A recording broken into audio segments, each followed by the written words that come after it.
And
hello and welcome to another brand new episode of The Qualified. I'm Jedi Johnson 22, not joined this week as always by the great Dom Tober or the bad to the bone Bruce Fur.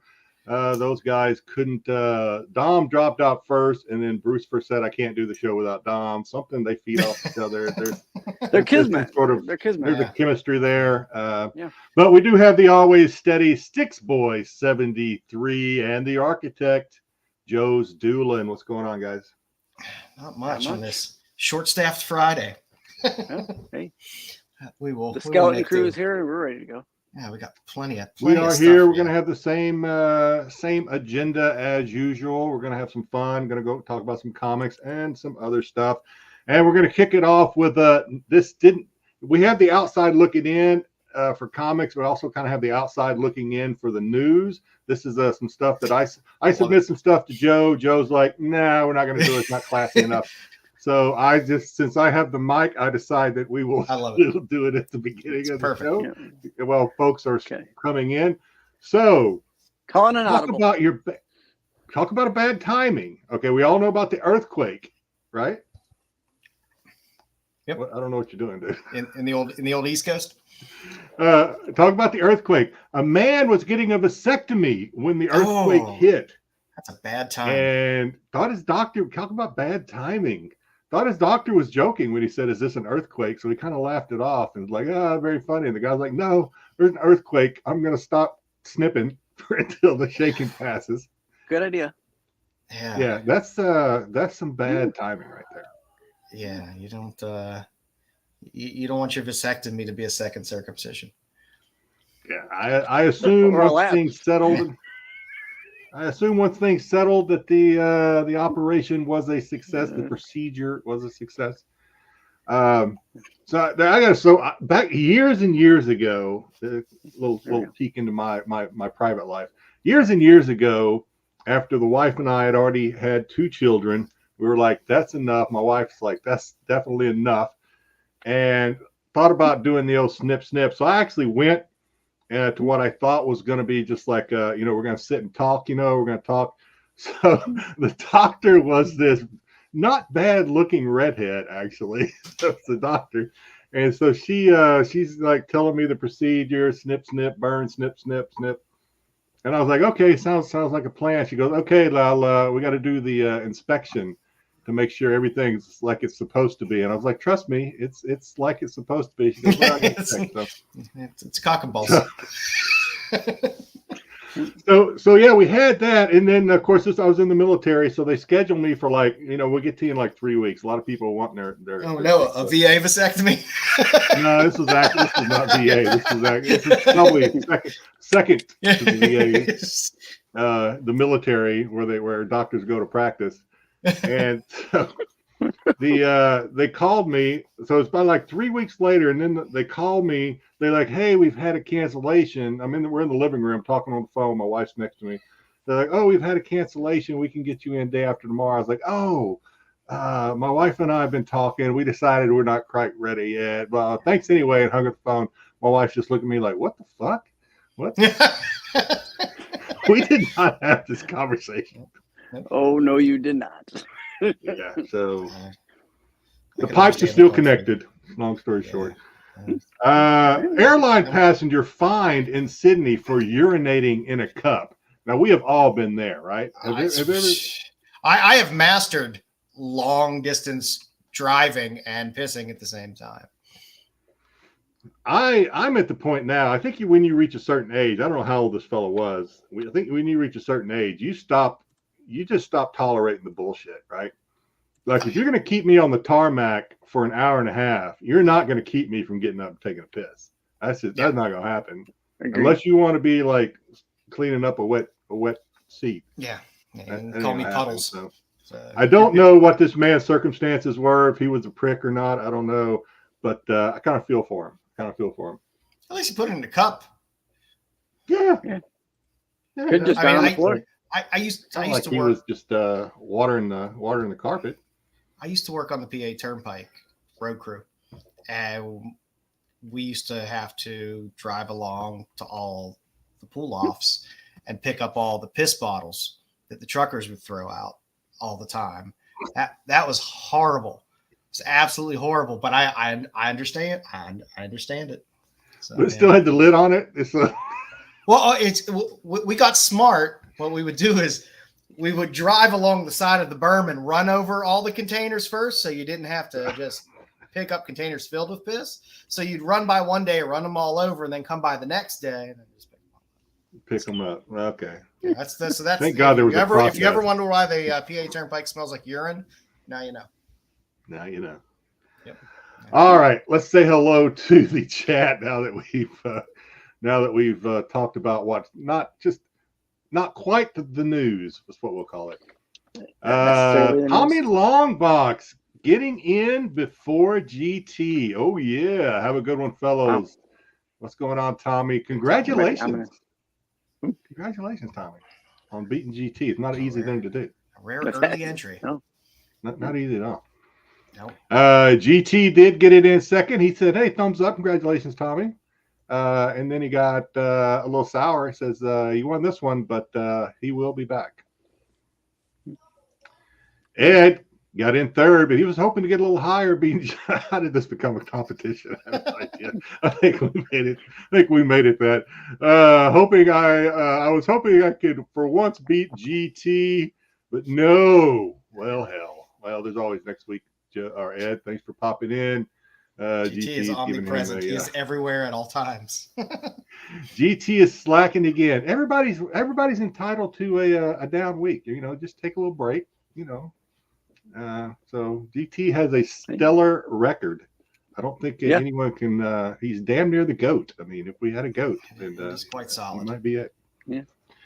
Bri J, hello guys. Joe, I better see some Harley booty. You're damn right. Oh yeah.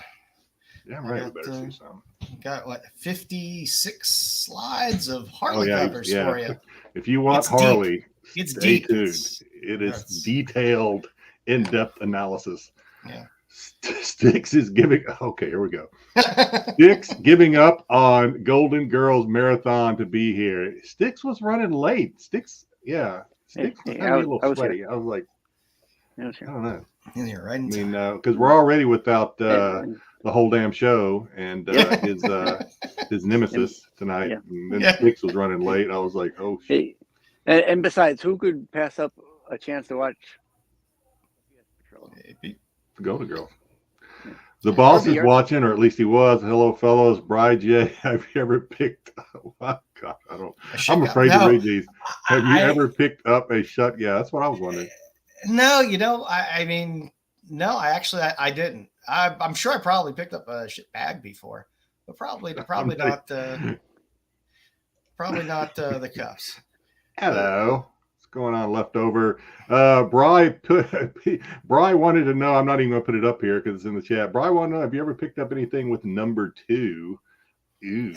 No. Truthfully, the worst part of the job is in the middle of the summer when it was in the 90s. It would be hotter than hell out there, and I mean it's a highway. It gets hot, and you'd come in on Monday morning, and we'd have to get the dead deer that had gotten hit off the road, and if you didn't have a place to kind of toss them, you'd have to get. What were you doing? You doing community? You'd have to get the bungee cords with the S clips. You'd have to get the bungee cords with the S clips. Working that PA. You'd have to attach it to the truck, and then put the bungee cord up and S hook up through the jaw of the deer, and then you just like drag it a few hundred yards down the road until you can get to a place, and you just hoped that it was big enough and gross enough and bloated enough that it would kind of just dissolve on its way there, so you wouldn't have to deal. So if they're doing this while they're driving, we're talking about it's hard enough doing number 1. I don't know how you do number 2, but anyway.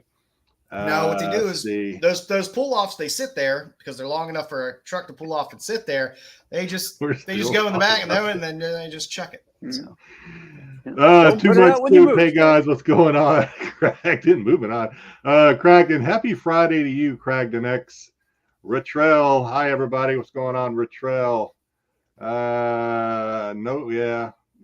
It's going to be a little shorter show maybe without those two bickering at each other. Two lovebirds aren't here. Best show ever. Well, we'll go that far. 50 DC. Jerry Floyd, only GT can beat. Oh, I'm sure that double entendre was not intentional. High wanker. And I'm doing double duty watching. Yeah, well, you can do both at the same time, Pete. Dom does it all the time. Dom's become a pro at it. It's impressive, actually. I used to think he was looking at giggles, but then he later confessed, no, he's watching SmackDown. Back down. Pete is still enraged about Roman Reigns being dethroned. Oh, I don't know if we're going to talk about. We'll get to him. Joe, please tell me your beard is like Captain Caveman. What's in there? Oh, all kind of tools. I can normally I can fit it. There you go. The pen will hold in there. I could hold a brush in there. I can hold all kinds of things. Bruce is watching. Hope you're feeling better, buddy. Thank you very much, sir, for our first beer money chat ever. Appreciate the beer money, buddy. We've had some before. He paid me because I did the OLI deck tonight. We've had a couple of people get drunk enough to give us money before, so it happens. Sorry I couldn't make it. We're gonna miss you. We're gonna miss you. Dom is really gonna miss you. He's probably watching on his phone right now. DJ Wise AZ. How did I spit that out? I work at work, but leaving a thumbs up. Hey, thanks, DJ. Appreciate it. And Ed, this is the final one. It's a fabulous blue beard. It is. And as the summer approaches, the beard is going to go. I hear it's going. Yep, and it's all going. This is 6 months. I started. The fun thing is, I started growing it when I started joining the show, so you can watch all the past episodes and slowly watch the beard grow and get whiter. Yeah, good times. All right. Well, thanks everybody for tuning in. Even though we're shorthanded, you guys are going to make up the slack like you always do, because the show is all about you. Joe, what are we doing? Are we jumping into outside looking in? Yeah, we're gonna do the outside looking in, and then we'll get into all the other jazz. Look at some more X-Men covers. Yeah.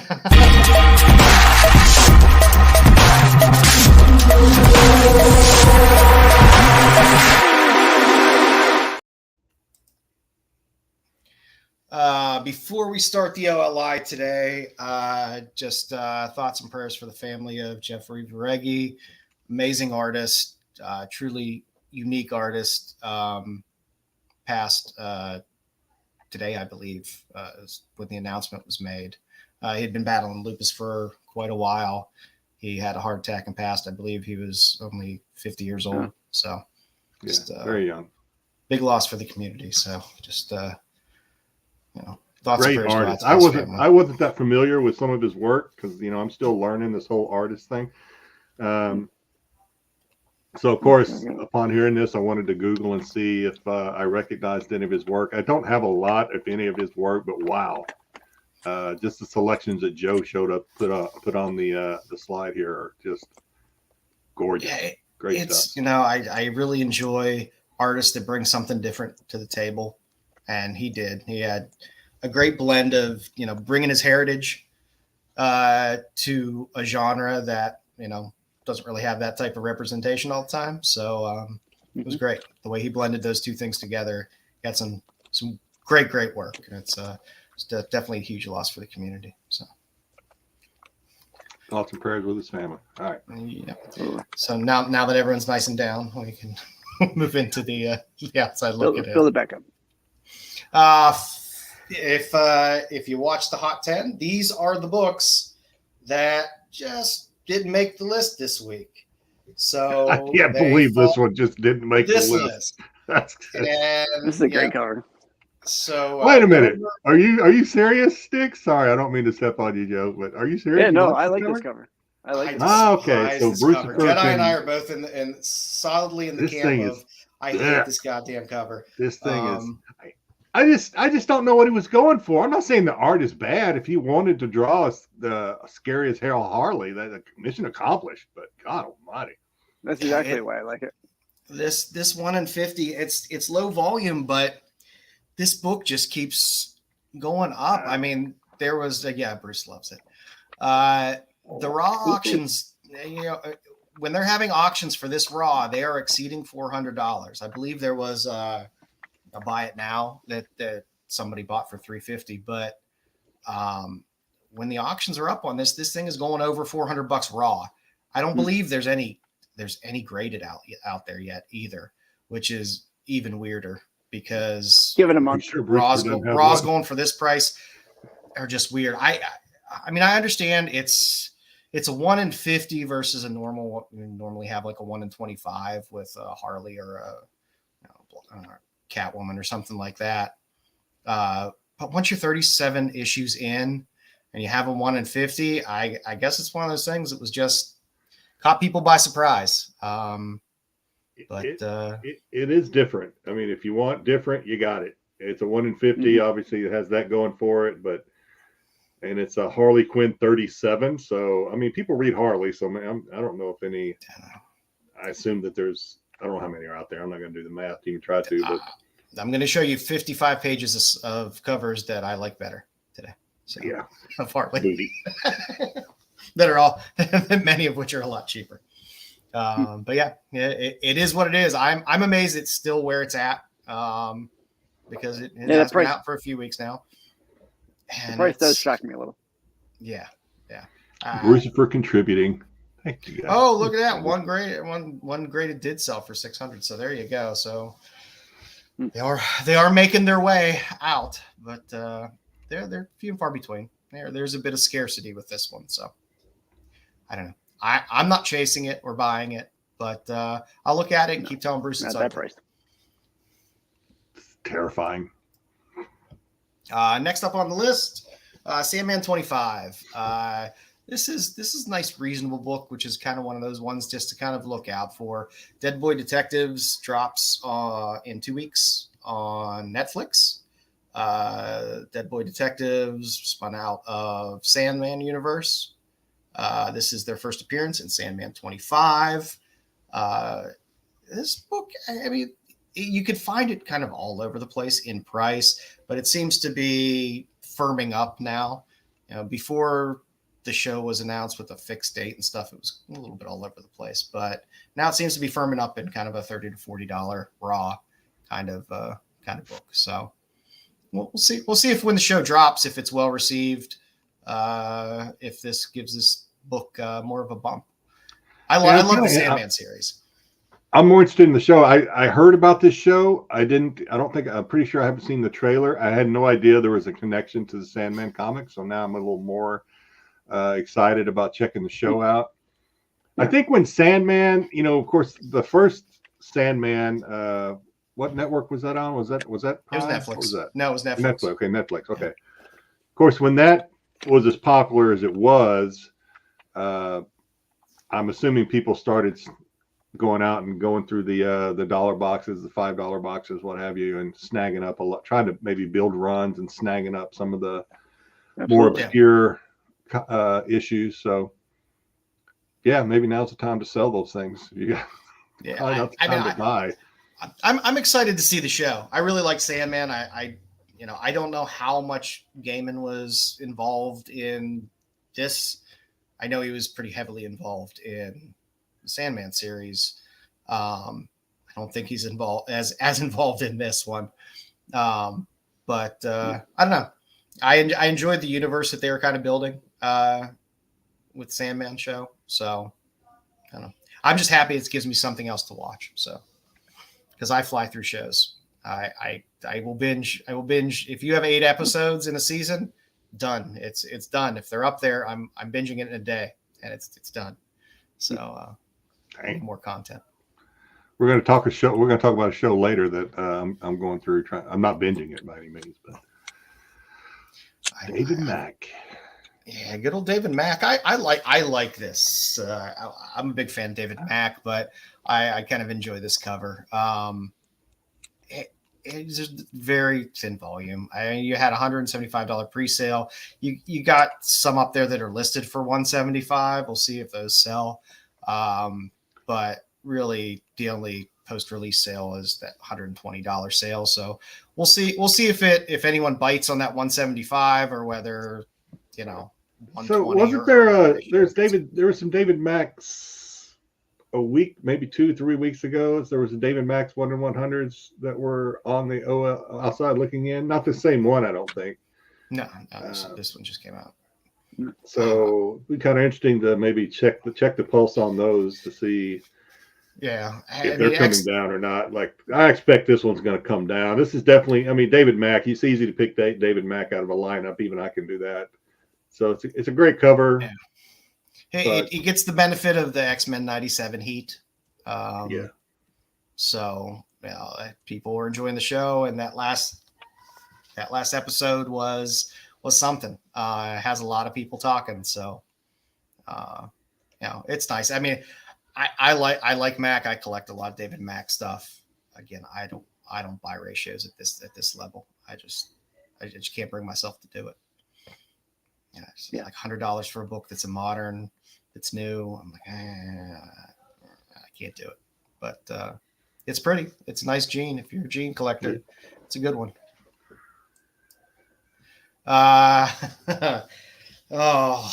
The old dollar bin of X-Men 97 spec. So Uncanny X-Men 188 is popping up here. This is the first appearance of the adversary, but he appears as Naze in 188 here.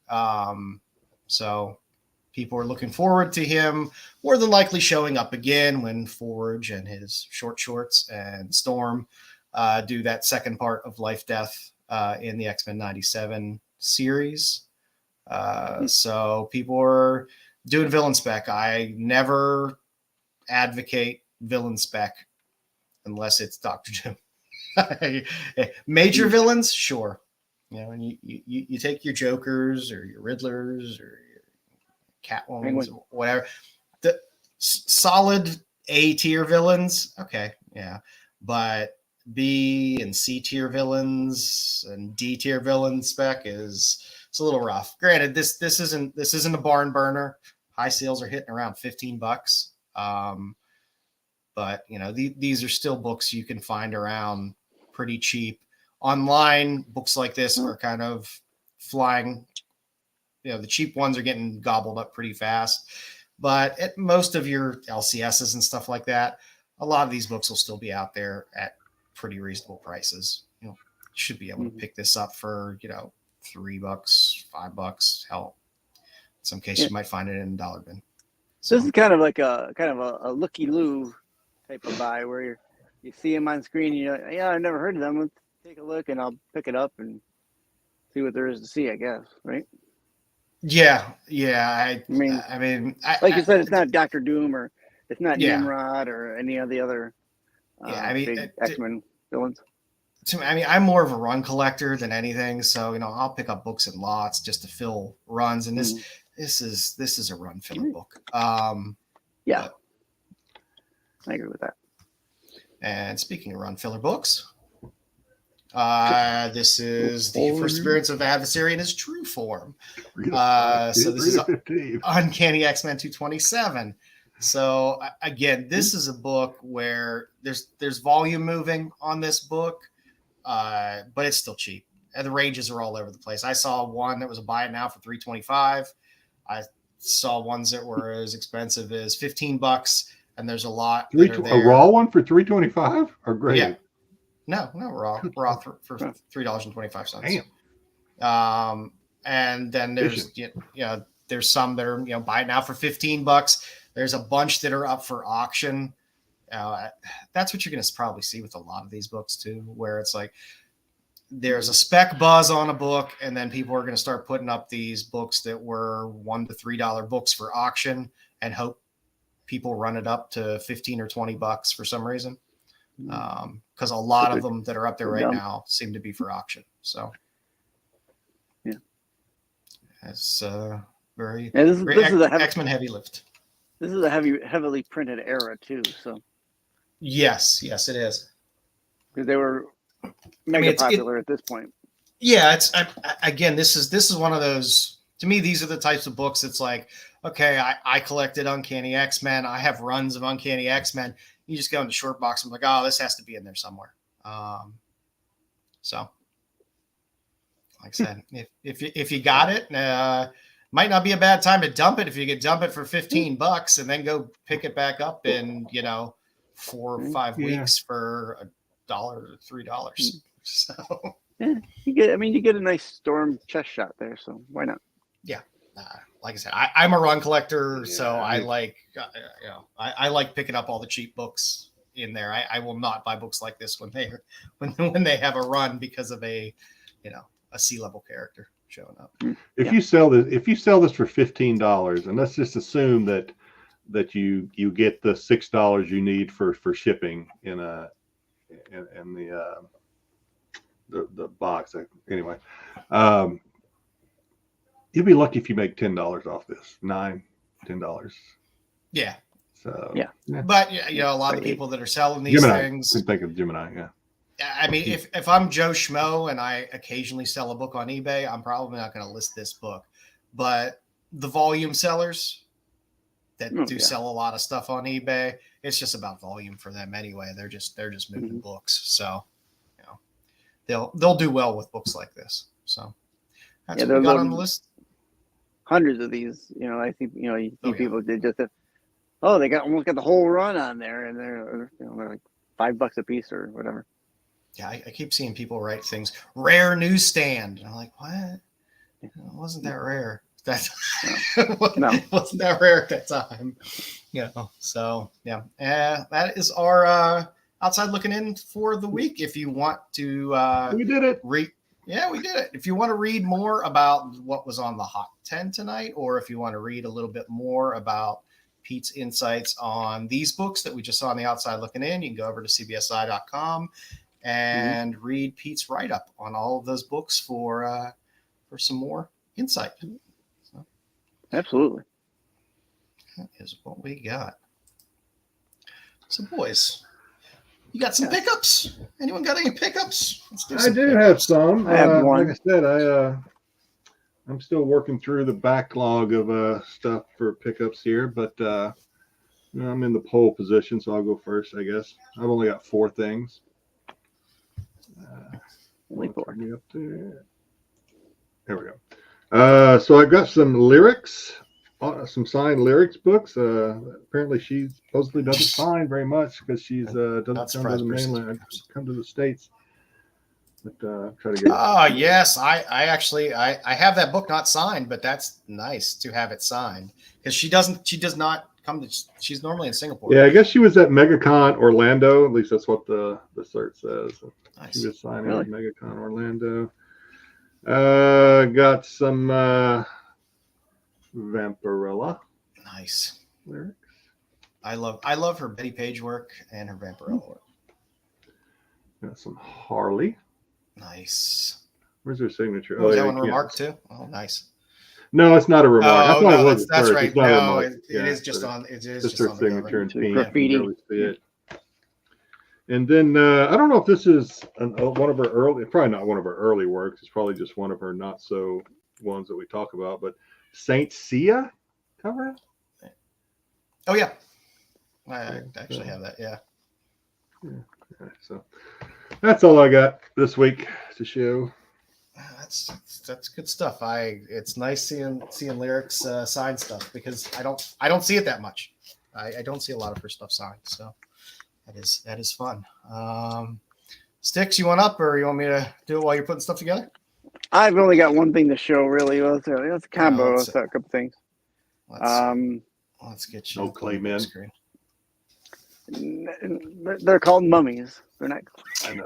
clay men. I know. They're back here somewhere. Mudmen. Yeah, Yeah. all my clay faces there. Yeah. So a couple weeks ago, I was watching another channel on YouTube, and they had Tony and Trish on, and Trish had a giveaway going, and I happened to win that giveaway. Ooh, Nice. congratulations. So Good she sent me some sketch cards from Farrell. Oh, that's cool. Nice. One, I'm not sure the characters' names. I'm sure they have names, or if they're just randoms that she did. And they're all signed. Nice. I like Trisha's stuff.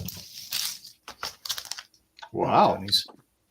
And with that, she included the one from the new book that just came out this week. Oh, Uncanny Valley? Uncanny Valley. Yeah, I'm uncanny. Yeah. Yeah, the Yosemite Sam type guy here. And Trish, being the Yeah, she is. She's lady that nice. she is, she included a copy of Farrell signed. That's nice. I'm not sure what the homage is here. I'm thinking Blair Witch, but I'm not quite sure. Yeah, it has Blair Witch vibes. Yeah. Yeah, I don't know for sure either. But I thought that was really nice of her to include that as well. Yeah, I'm going to enjoy these. Nice. Thank you very much. That is a nice collection. All right. We almost did that uncanny, didn't we? Almost picked that for the first impressions segment this week, but we went another route. Yeah. We learned a valuable lesson this week. Yeah.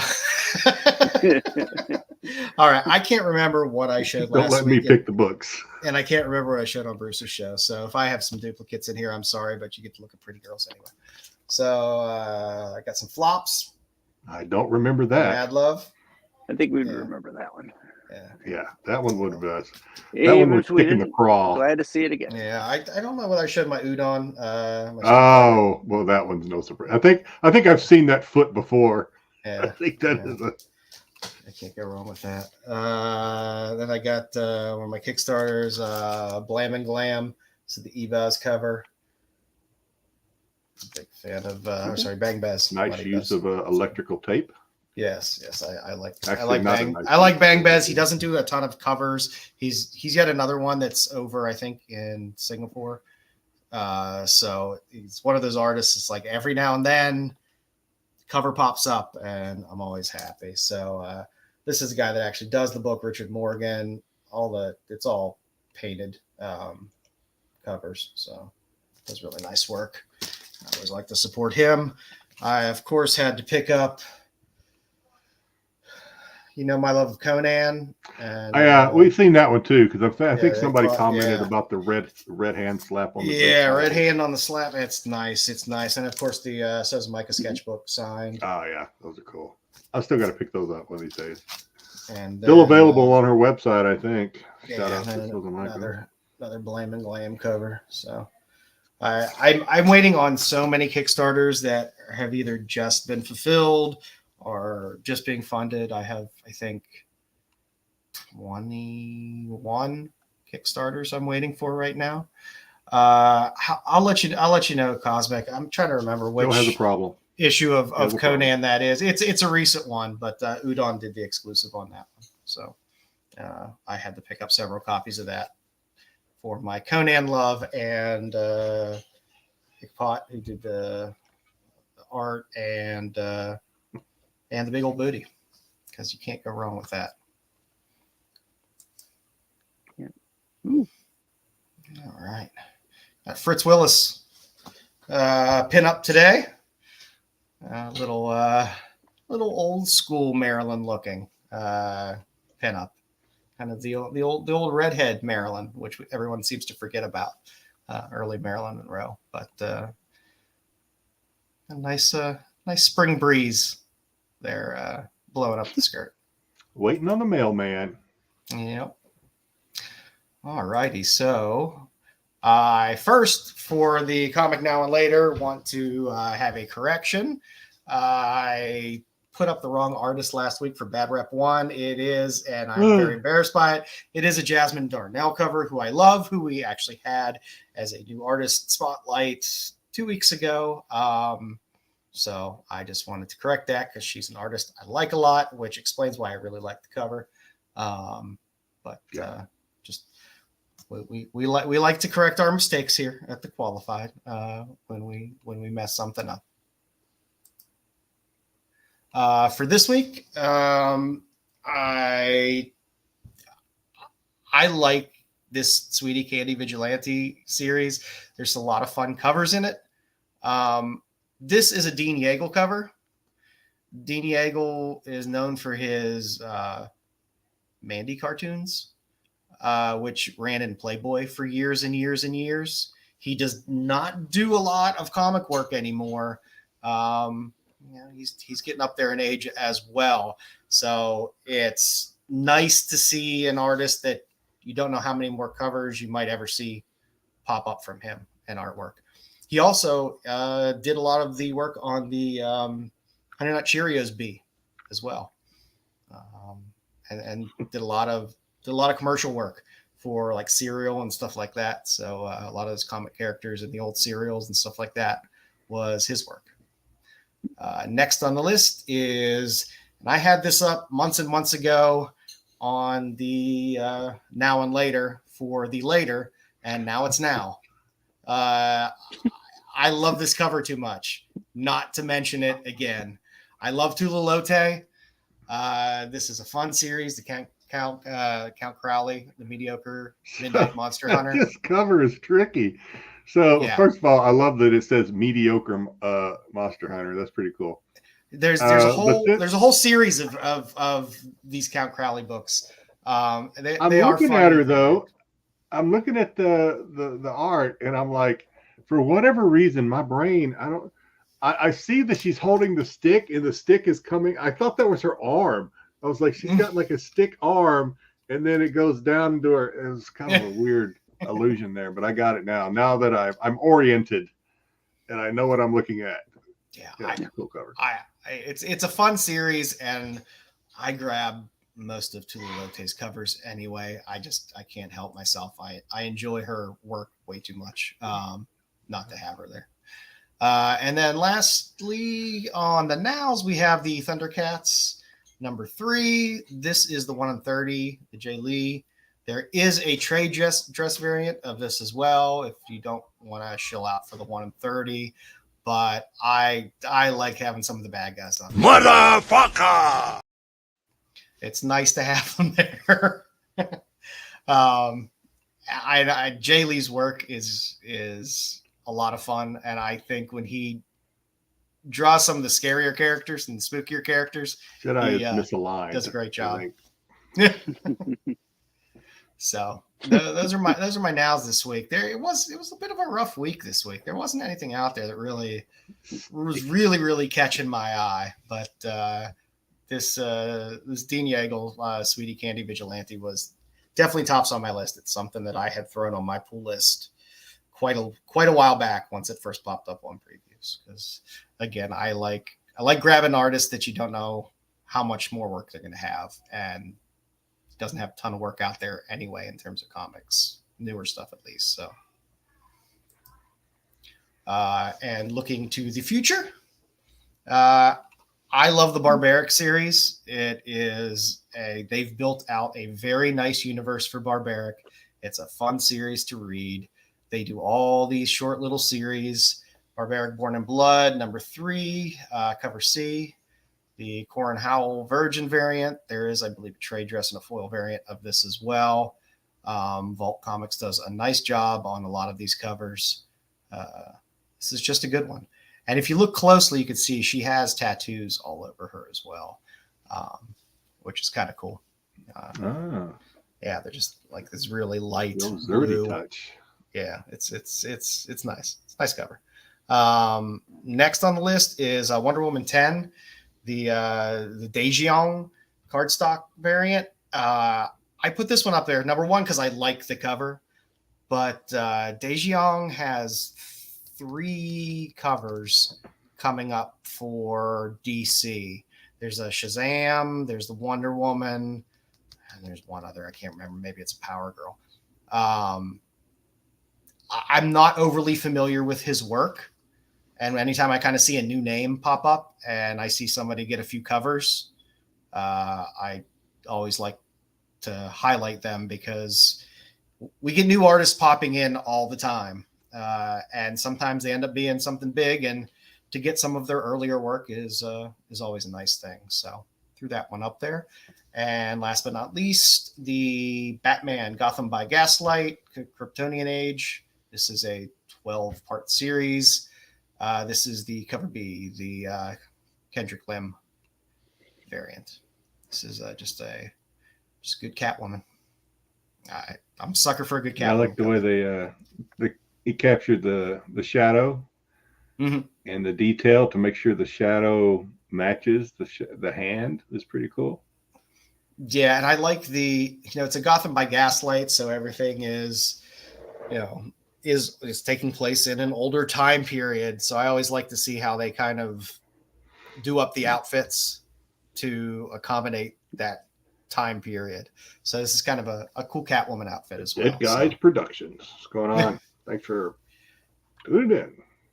So yeah, if you're a Catwoman fan, and you like a little different look and feel of your Catwomans and like to collect that kind of stuff, it's a good one to grab. So that's what we got on the list for this week. Well, let's get into some news. Oh boy, what the hell? Live action. Teenage Mutant Ninja Turtles: Last Ronin is getting an R-rated live action movie development. I don't know if you starring this guy. This guy's the Turtle Man. If you ever watched Animal Planet, he had a show. This guy had a show on Animal Planet where he would go around and catch skunks and turtles and possums and raccoons. He was known as the Turtle Man. Somebody's got to do it. He would frequently live action, and he would go in and wrestle large snapping turtles and all kinds of stuff. So he just looks like I would like to listen to him talk. I just think I would find that fun. It was a show that celebrated. We're completely sidetracked, but it was a show that celebrated sons of the soil like myself. So I enjoyed watching it. There was an interesting cast of people on that show. But for all you TMNT fans, Last Ronin is getting a live action, movie. So would this explain the reason that The Last Ronin was number 1 on the Hot 10 this week?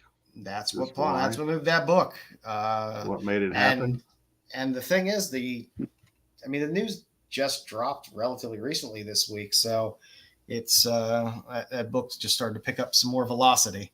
I mean, granted, that was I don't think it was the slowest release ever of a book outside of maybe that Doomsday Clock. Yeah, there were a lot of delays. There were a lot of delays with that book, or at least maybe not number 1. I'm trying to remember. Maybe it was number 2 that was delayed. Like 1 came out, and then it took forever to have 2. But there was a lot of those books, right? I mean, that book was like they printed the shit out of that book. They printed the shit out of that book. Plus, there were a lot of exclusives, so the ratios got watered down as well. But But Oh, that's funny. Just the word goobers makes me laugh. I don't even think I need context. Just somebody type the word goobers, and I think I'll just laugh. I was just trying to be gentle with it. This is no, this is cool. I like the fact that they're going to do an R-rated. I mean, I didn't read The Last Ronin. I know it was dark, right? Or suppose it's a dark story. So good. I think this will be fun. Interesting. Yeah, this is a good deal. Hope it works out. Hope it's successful.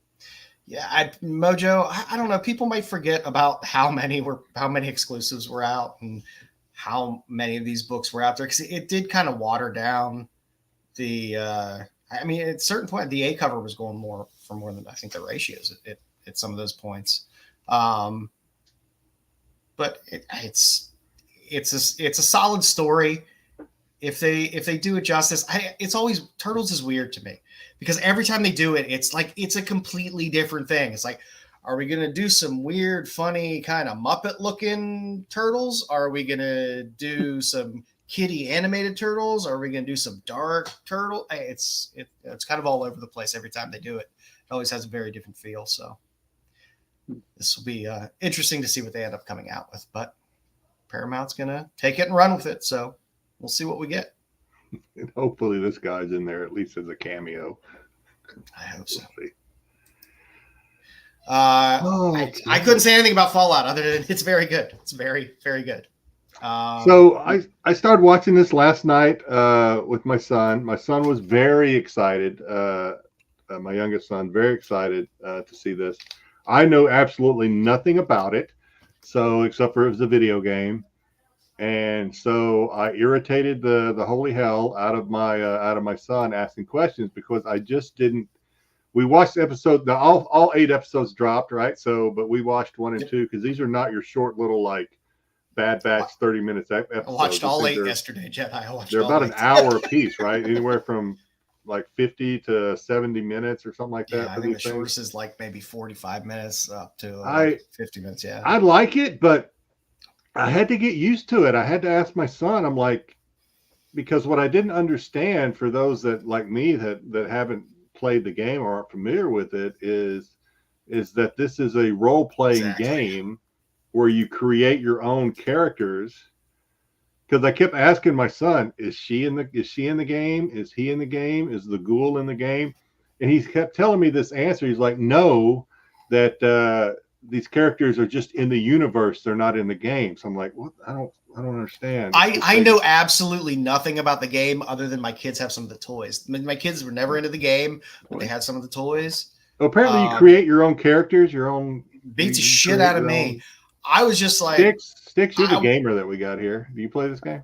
I've never played it. I played the mobile game once, and that was about it. All I saw is Walton Goggins is in it, and I was like, I'm in. Show isn't canon. Okay. All right. I mean, that's all I needed to see. I was like, Walton Goggins. I am getting old. Yes, all true. All boy, the chat is just throwing facts out there. Appreciate it. It was. I really enjoyed it. It took me probably 1.5 episodes to be like, okay, I'm gonna watch this whole thing right now. And I was hooked enough. Well, we're going to watch more tonight. I think we're probably going to. Well, it's a Friday, it's a weekend, so neither one of us work tomorrow. So we may get through 3 episodes tonight, maybe 4. But yeah, so this is the thing that, of course, my son, God bless him, he tolerates me to an extent, and then he's kind of like, Dad, you're asking, stop asking so many questions. Watch the show. So I guess my question to the chat, who maybe might be nicer to me than my own son, is how can you have canon in a show where you create your own characters in the game? I guess there's lore, but there can't be canon. I don't know, man. There has to be a larger, there has to be the larger story arc of how everything got to the way it is. But like I said, I don't know. What am I watching? I've never played it. I've always loved Walton Goggins, and I was like, he looks like he gets to be full Walton Goggins in this movie or in this series, and He was pretty good. I could have lived with more of him. His character. I want some backstory. I mean, no spoilers. Don't spoil it because I'm watching it too. But I want a little more backstory about the Grogan's character, the ghoul, whatever. Because they do a fantastic. They do a fantastic. I'm not going to spoil it for you. Good. I really want to know what happened to his daughter, how he became what he is, et cetera, et cetera. But no spoilers. No spoilers. They do a great one thing job I take of away with those backfilling. little what do you call the sticks that heal anything? Yeah. No matter you get a hole in your chest, you just stick that stick in there. I need one of those. It's like I said, I thought they did a really good job. I'm normally not the biggest fan of, hey, let's take a video game property and turn it into a movie or a TV show. But that's because I'm old and video games didn't have stories when I played them, really. And that's been proven to be very difficult to do. Yeah. But I mean, more modern games have, pretty complex universes that they build or stories that they build around and stuff like that. I mean, Last of Us did well as a series. People still rave about that. We're just touching on it as a bunch of, except for Styx, some old men that don't really know what we're talking about or we have no point of reference. But Styx is ancient. I said old, and then we have Styx who's ancient. But okay, fair enough. Sorry, I didn't mean to slight you. Like, didn't mean to indicate that you were, young. I think tomorrow on SNS, if you want to get down and maybe I don't know what they're doing tomorrow on SNS, but I know Matt was really digging this show too. In our one of our chats, he said that this show was great. I think he really liked it. So tune into SNS tomorrow. Those guys will probably dig a little deeper and know a little bit more about what's going on. I love the fact that I had no functional knowledge of the game or anything else like that. Yeah, I like that too. And I watched the whole series and enjoyed it. That's why I like the Halo show. My son hates it because he doesn't wear his mask or whatever, and I'm like, okay, well, I get it. I grew up on Boba Fett. I understand what it's like to have a mask removed and go, oh, this is the way. No. All right. What else we got? People were very, very happy with the little previews that were shown for Transformers 1. It's going to be the animated show that will talk about the origins of Optimus Prime and Megatron. So at Cinecon, they talked about this, apparently showed some stills of the 3D animation, stuff like that. People said it looked fantastic. Hemsworth is doing, I believe, the voice of Optimus. And the guy from Atlanta is doing Megatron's voice. God, I forget his name. Somebody will say it in the chat eventually. It'll be very interesting. They also teased during the crossover movie, saying that they are considering doing the G.I. Joe Transformer crossover, which again, they should, because they teased the damn thing at the end of the last Transformers movie. So it'd be quite wasted momentum at this point between what's going on with Skybound, with the comic books, and having teased it in a live action movie. For them not to do it seems to be kind of stupid, but maybe they'll get a G.I. Joe movie right eventually. So Chris Evans is doing the voice for Optimus Prime in this version. In Transformers 1? Peter Cullen did it originally.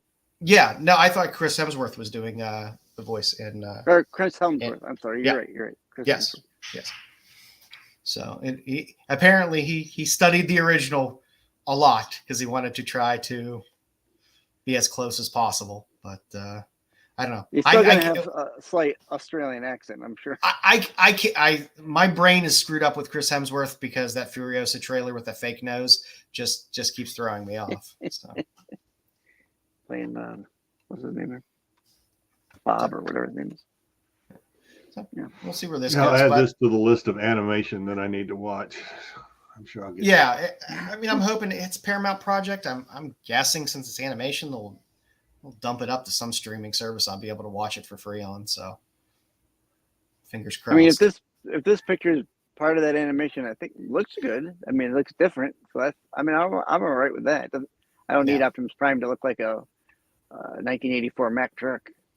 There's a lot of really solid voice actor talent in it. I mean, there's named people doing a lot of the voice work for this. So yeah, hopefully they put some time and money into it. Well, and if they do a series, you're not going to get those guys in that series. So no, just saying. Transformers. It's a Transformer. They're going to make a Running Man remake, and Glenn Powell is going to star. Edgar Wright is going to redo it, which makes me happy. I like Edgar Wright. I just watched Baby Driver again like 2 days ago. And I love the movie The Running Man. I'm not sure how it'll play now because the original was so good. Yeah, who's going to be the Richard Dawson?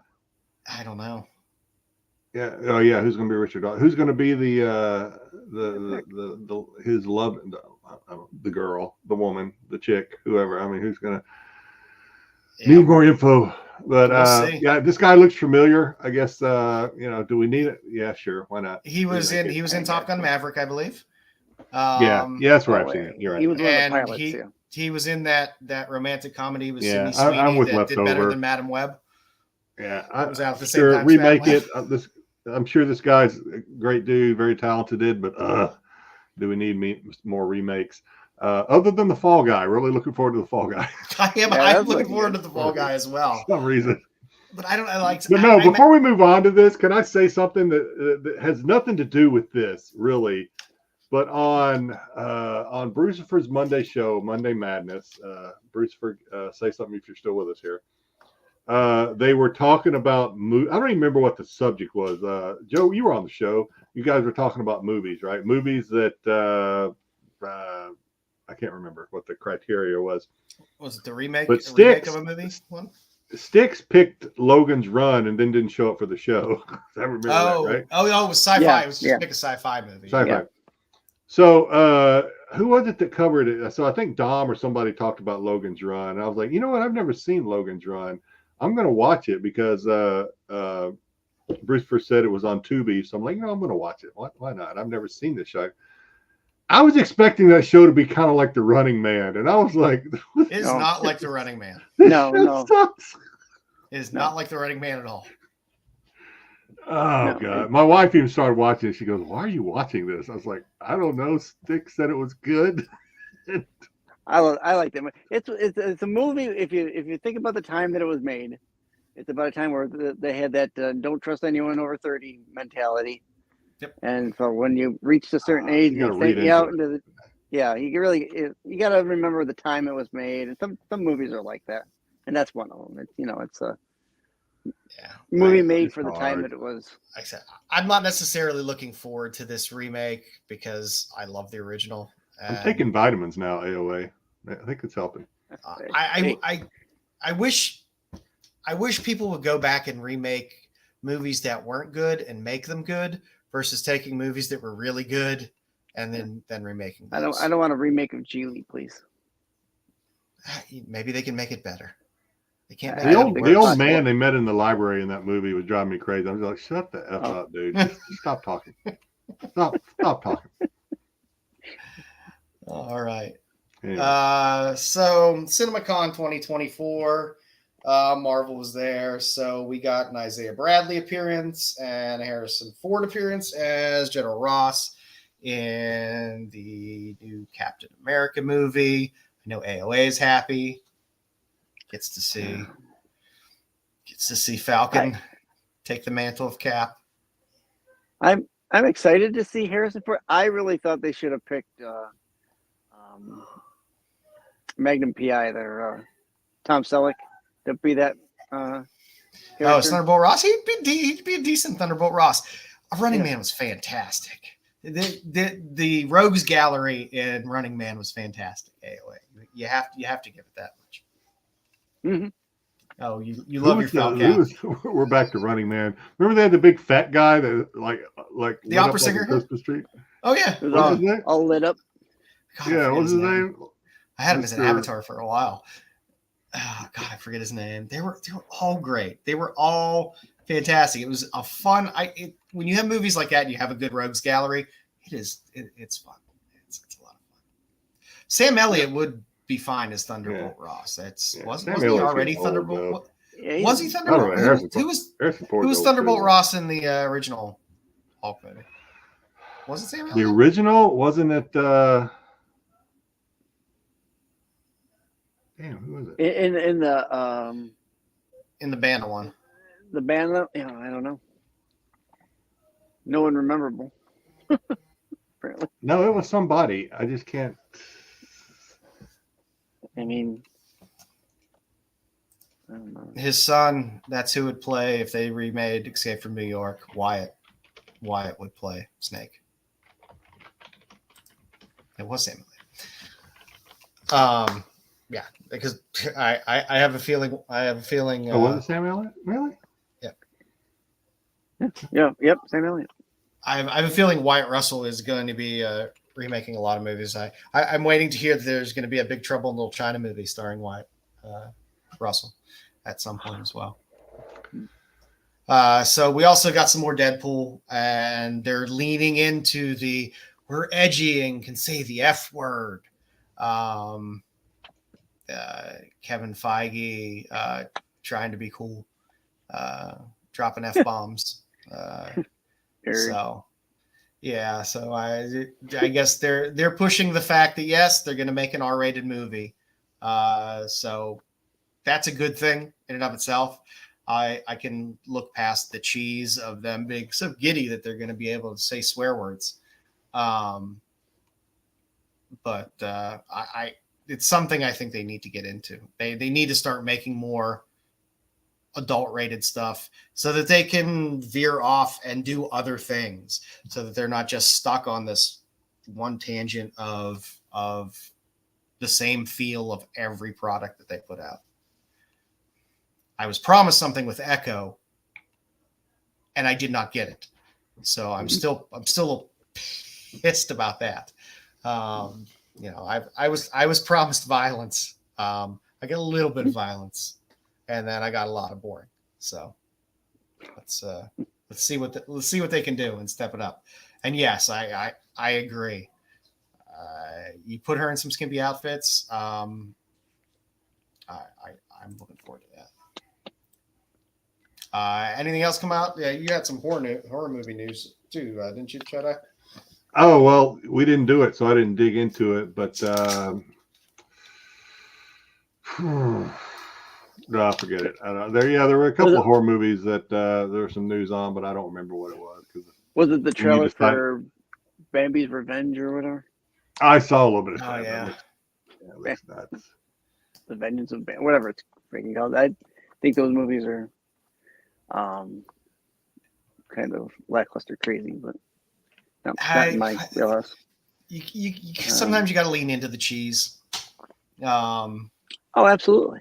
The problem is those movies are doing well enough that the original ones were made on such a shoestring budget of barely anything, and then they made money, so they made another one with a little bit bigger budget, and then that did okay, and it made money, so we make another one with even bigger budget. So I don't know if this is new or not, but they're remaking Blair Witch? Yes, I had heard that as well. That they're doing something. Why? I don't know whether it's a remake or whether wasn't the whole allure and the sell of Blair Witch back in the days when we were stupid and didn't know any better was that, oh my God, this is real. You know what I mean? Right. Like there was a little and then they made Blair Witch 2. Oh yeah, and then they screwed it off with that. Yeah, they screwed it up by making Blair Witch 2. Yeah, I mean, it came out relatively fast. That this isn't a real thing. And it was just a movie. And like you said, the appeal after that was just kind of like it kind of started that whole found footage kind of phase of movie making. Those VHS movies are fucking crazy. I watched a handful of those. I was like, I think those are made pretty much near me here in New York somewhere. They're unsettling. But I can't watch shit like that anymore because I can't watch shaky cameras for like 2 hours, hour and a half. Oh yeah, it drives me insane. Dropping Dramamine every hour. Yeah, like balance that shit out. Need some stabilization. Yeah. So. I'm scrolling through trying to. Oh, they're doing Smile 2. I guess they're doing a Smile 2. That was one of the ones. I'm just scrolling through what I want to. Smile had the best viral campaign that I had seen in a long time. It was brilliant the way they did the viral campaign for that. They just shoved people behind home plate on baseball games, just sitting there with that smile on their face, and they got picked up by news stations and stuff like that. It was brilliant. I always appreciate good marketing. Smile 2 trailer. Smile 2. The curse infects a pop star's fans in a horrifying fashion. Whatever that means. The movie was creepy. Yeah, but Fallen was better, right? I think we talked about that. Fallen was better. I mean, I'd love to see. Terry Flores mentioned Faces of Death. I remember Faces of Death movies. As a kid, there was nothing better than like one of your friends be like, "I've got Faces of Death," and we're like, "I'm there." Yeah. That's another one. We thought that shit was real. What is this? Scary Movie? They're rebooting Scary Movie? What? No. Yeah. I kind of. Can't get into any of that crap. Kind of. Yeah, kind of. Kind of like a 20 years later type thing. So I kind of a whole new crew. Jedi pointed this one out to me, so I threw it up in there. There was a play or a performance in the UK. They had a trigger warning before the show that the performance contained sounds of people eating. So people who have misophonia might find some parts uncomfortable. And then they also warned them that there's orange. People are eating oranges during the performance as well. So they wanted to give a warning to people with citrus allergies. So I mean this made the news circuits this week about misophonia, which I'd never heard of. People that get triggered or whatever by people eating fruit where there's oranges. Some people were talking about eating peaches. People that I just like hearing people eat. I'd like to punch people when I hear them eating. Well, what this reminded me of, though, is something not even associated with food, but there's a video out there that I'm not going to pull it up because I wouldn't be able to get the sound to work anyway. But apparently there's this girl. It's a hilarious video of this girl. Whether or not she's faking or not, I have no idea. But the sound of styrofoam, either rubbing, really triggers her. She she's like damn near throwing up at the sound of styrofoam rubbing against each other, or taking a lid off a styrofoam, opening a styrofoam carry-out carton or something like that. It's just like open Tupperware. Yeah, I don't know. You could probably Google girl phobia styrofoam or something. It's a funny video because she is just like, if she's faking it, then yeah, give her an image. So, I'm sure someone's got one of those 10-hour videos of people doing that. Watch 10 hours of this girl opening up the styrofoam container. And Cosmic Dom is traveling with the missus. So Dom's traveling today. He's spending some important time with his lady. So I don't know if I have anything like this. Like nails on the chalkboard doesn't bother me. No, I just get angry at stuff like cell phones in the theater and stuff like that. sounds and stuff. I don't think there's any sounds that bother me. Like, I'm trying to think. There's not much other than Wanda Sykes' voice kind of irritates the shit out of me. But other than that, I can't even do it. None of those things would cause me fear. They cause me anger, but definitely not fear. Not even Wanda Sykes. Don't Google girl phone. Maybe not. Maybe be careful when you're Googling that kind of thing. But don't do it at work. That's fair. Use a VPN. So I liked in the news article that Cate Blanchett spoke out. And I like that a lot of actors are starting to speak out a little more about this. It was like, come on, just there's a relationship between the audience and the artists, and you don't need that bullshit before to throw that off. Well, I don't want to sound insensitive or anything, because obviously, we grew up in a different time where, you didn't necessarily concern yourself with other people's issues, like, but the whole thing we see on TVs now is like, this show contains strobe light effects and like I love smoking. This contains smoking, not like drugs. Yeah. This contains smoking. I'm like, I mean, I grew up feel for people that might have epilepsy or something. And if I don't want to offend anybody, but we didn't do we didn't do all those warnings 30 or 40 years ago. And I don't know if people were. Well, there's whole websites dedicated to that kind of thing too. There's a website where you can go to look up things in books that they'll tell you if it's got trigger warnings in books. Oh yeah, I've heard it. Yeah. So it's a real thing, but it's it gets to be too much sometimes. As long as they don't. Yeah, I mean, it's not. It's just my old man moment saying, "We didn't do that when I was a kid." It's not that it does it bother me when they put that little warning up there. No, I just kind of roll my eyes a little bit and move on. It's not like it doesn't trigger me necessarily, but I just like, where's it going to stop? Where's it going to stop? I guess. It doesn't. This show contains orange eating. It doesn't bother me, but if it gets that detailed and about everything, sometimes it can ruin the experience of just experiencing something as it's happening. Within there, what bothers me more is when they start to actually go in and start to edit things because of things they think might trigger people. Yeah. So censoring. That's why I stress to everybody. People laugh about who still buys DVDs and stuff like that. You know what? They can't edit physical media. If you own it, you own it. That's the version you own. People that still own the original Star Wars VHS are probably the only ones that really get to watch Han shoot first anymore. You can't watch it unless you got one of the older tapes. Yeah. So it's always a good shout out to, hey, you know what? If there's something you really, really, really like, it doesn't hurt to buy physical media to have that. If it's something that's that's a great point. That is a great point. Yeah. I just found this story weird. I guess this triggered somebody. In Chechnya, they've reportedly banned music that is too fast or too slow. They've ruled that all music should correspond to a tempo of 80. Did they say why? Is there a reason behind it? No. I just think everything needs to be tempered. Yeah. You have to be able to do your Russian dances to it. Yeah.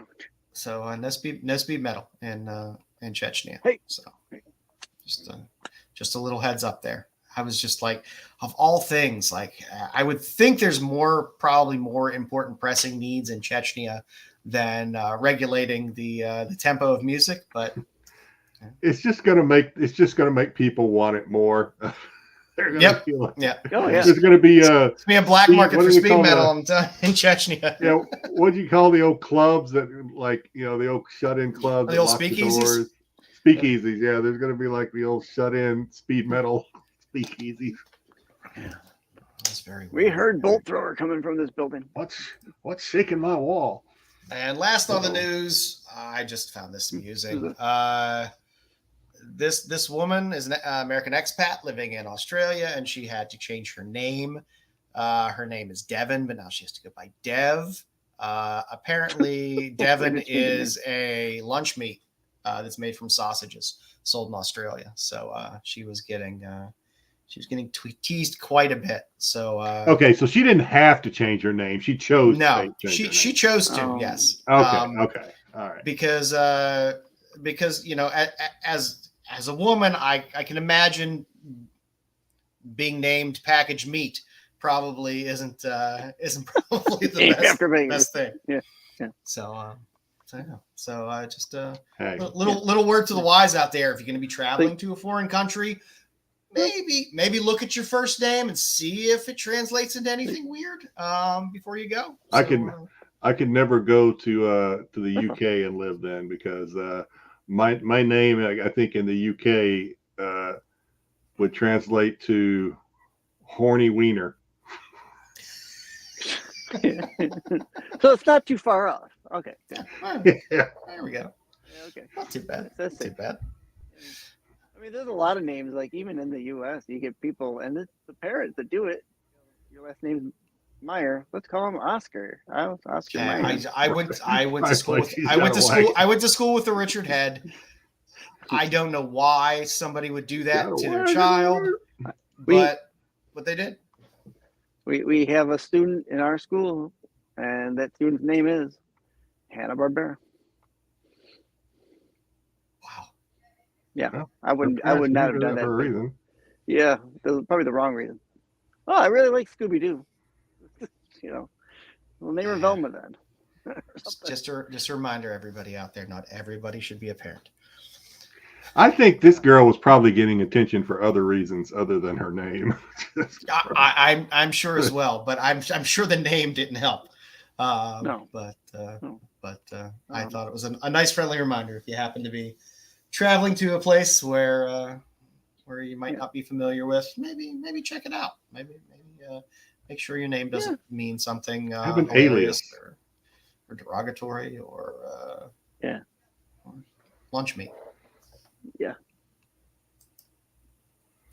What do we got this week, Jedi? For Oh my God, I feel like I mailed it in on. That's not a comic sale of the week this week. I don't know. I just really. I can't even remember what I started off trying to find, and then last week we kind of talked about Disney souvenir books and things. So I was like, you know what? Let's talk about pennants, or souvenir pennants this week. The thing about these flags or pennants, whatever you call them, is I remember growing up going to places. My family, I was a single mom, raised two boys, probably a lower middle class income, school teacher's income. So when we went places, it was a big deal. And we definitely didn't, she wasn't one of these parents that's just going to buy me whatever I wanted. She was not like that. Yeah. So a lot of times these flags or pennants were usually like the cheapest souvenir that you could kind of get. They were normally felt. Mm-hmm. Yeah, they're just like, and probably still are today. My son, when we go places, my son will buy these things from, like, we went to the NBA Hall of Fame, we went to the NFL Hall of Fame, we went to some baseball games in Japan, and he has, souvenir pennants from all those places hanging on his wall. Sure. So anyway, very common, I think, for people 7. back in the day. What? I never knew. He always said he's never known anyone who's owned a pennant. I buy them when I buy the Pittsburgh Penguin ones when they win a Stanley Cup. I buy the Stanley Cup ones as a memento. You'll get there someday. The Sabres will do something someday. Styx, it's okay. Not my lifetime. we can't even make these things probably, considering the time on these things probably were less than $1 on some of these things to buy. The 89 one might have been $1.50 back in the day. I don't know, not like I remember, but we have a Disneyland souvenir pennant from the 1960s that sold for $245. Best offer accepted back in mid-January. The blue one, and then pretty cool. Yeah. I mean, we have a Disneyland souvenir pennant, Splash Mountain opening day from 1989. Sold for just under $100 on 2 bids back in January. And then lastly, Disneyland souvenir pennant from 1955. Sold for $125 fixed price back late February. So it's always a little weird to see the older ones sell for less than some of the others, but and the condition, I guess. I mean the ones now are relatively sturdy. Back then they weren't the most sturdy things in the world. They weren't bad, but they could suffer from some fall apart. Yeah, I mean they were basically. Back then they were like almost t-shirt material. What we have now. I mean they were felt. They would weave a little something in there, a little nylon or something, just to give it a little more sturdiness. But yeah. So, I don't know. It's AOA good. is like, I don't want a flag. I want the most expensive thing in the souvenir shop, Mom. Yeah. I'm gonna yell all the way home. I never ever liked buying souvenirs anywhere I went. If I was at a theme park or something like that, because then you're stuck. I would never remember to go at the end of the day. And if you're in the store in the middle of the day, then you got to carry that shit around all day. Nobody wants to do that. Yeah. You always buy your souvenirs on the way out. Yep. But then everything's always picked over by the end of the day. Yeah. It's a pennant. There's no Bart on the name, the license plate. So name, this is just Bart. What are we going to cover next week? I have no idea. We'll see. Well, that's what makes it fun. You never know. You never ever know what you're gonna get. Bottle caps. We'll do bottle caps maybe because apparently that's what they use for currency in that freaking Fallout movie. Oh yeah. I do like bottle caps. My buddy made a bar. He's a great carpenter. He made a full bar out of bottle caps. Out of bottle caps? And, cool. And did, those did are the, cool. Did the pour over on them, and it was nice. Yeah. So this week's first impression, Joe and I kind of made fun of it a little bit earlier when you kind of learned your lesson. Yes. We had a choice of one of the things that Joe recommended we couldn't find digital, so we really couldn't use it. But there was this, and then there was the Uncanny Valley. Uncanny Valley. Yeah. I should have done Uncanny Valley. We decided, actually, I should say, I decided to go with this because I was expecting something a little different. But here we go. I don't know so what we got Dungeons and Dragons: The Thief of Many Things. I enjoyed the Dungeons and Dragons movie. Obviously, I enjoyed the cartoons growing up. So I was like, okay, this might be kind of interesting. It might be fun. Cover appeal for this one. There's only 2 covers. We had the A cover by Max Dunbar and the B cover by Jesse Lonergan. The covers were okay. I mean, they were. I like the A cover. The B cover is kind of, I don't know, Scotty Youngish to me a little bit, but it's okay. Yeah, I didn't mind the covers. I was like, oh, maybe this won't be so bad. I was wrong. Yeah. The writing. So the writing, I was. So first of all, I was a little confused at the very beginning, right? Because at the very beginning, we have what one of the main characters. We actually have see the back of the head of the other main character talking to this person over a gambling debt or whatever.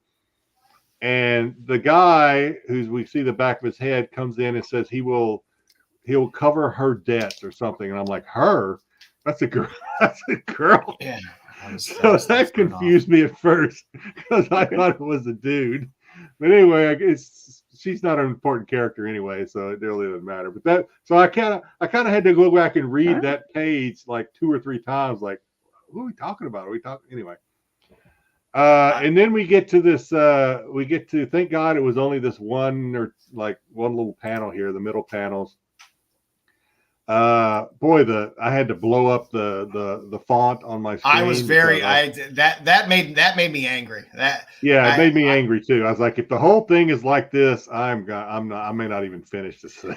I was like, it's bad enough I'm reading a Dungeons and Dragons book. Now I got to zoom in to be able to actually even read the speech bubbles. Yeah. There were a few. So it's not a lot of panels, but there are a couple pages where it's like, oh, there's a lot of words on this, and they made the font really, really small. And I know I'm a dumb old fuck, but it was really, really small. It was small. Yeah, it was very small. The site I read it on had pretty good font, so I was. Oh, you could read it? Yeah, I mean, I could blow it up and read it. It was just like, it was the initial like, whoa, that is so tiny.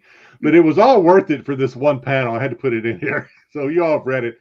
So she's talking to the prince who's end up being one of the people that chased them throughout the show. Then about this deck of cards. If you see him, don't touch his deck. It's like, I never touch a goblin's deck. I thought that was funny. I thought it was, and then the more I kept reading the whole thing, I was like, I don't even know if that was intentional. I don't. Yeah. Same way. I'm like, was that intentional, or is it just me? I'm like, I never touch a goblin's deck. I was like, okay. Am I trying to find something interesting in this book? Yeah, that was. I actually kind of laughed out loud a little bit when I read that. That was the art. The art was okay. I don't have a problem with the art. The art was fine. Yeah, the art was. It had told the story. The art was fine. I don't have a problem. We had They had a lot of different characters, creatures, entities throughout this book. I think they were all drawn pretty well so that you kind of figure it out. I don't know how long this book was, but it sure seemed longer. It was long. It felt long, and it was a one shot, right? It's just a one shot. Yeah, it felt a lot longer than your average comic book of 30, was it 32, 36, whatever. Yeah, this definitely there were 67 pages. Yeah, okay, it felt so this felt like 167. Yeah. It was. I was ready for this. I was ready for it to be over. I really was. I was like, yeah. After fact, like I think I had after like fourth or fifth page, I was like, I'm going to struggle through it, but I don't want to. Yeah, I think I actually had to take a break. I think I started reading it. The wife said dinner's ready, and I was like, thank God. So I went down and ate dinner, and then come back and finished it. But internal art was good. Was it an interesting story? I don't even still understand what happens. Like, let's go to one place, do things with cards. Let's go to another place and do things with cards. Let's go to another place and do things with cards.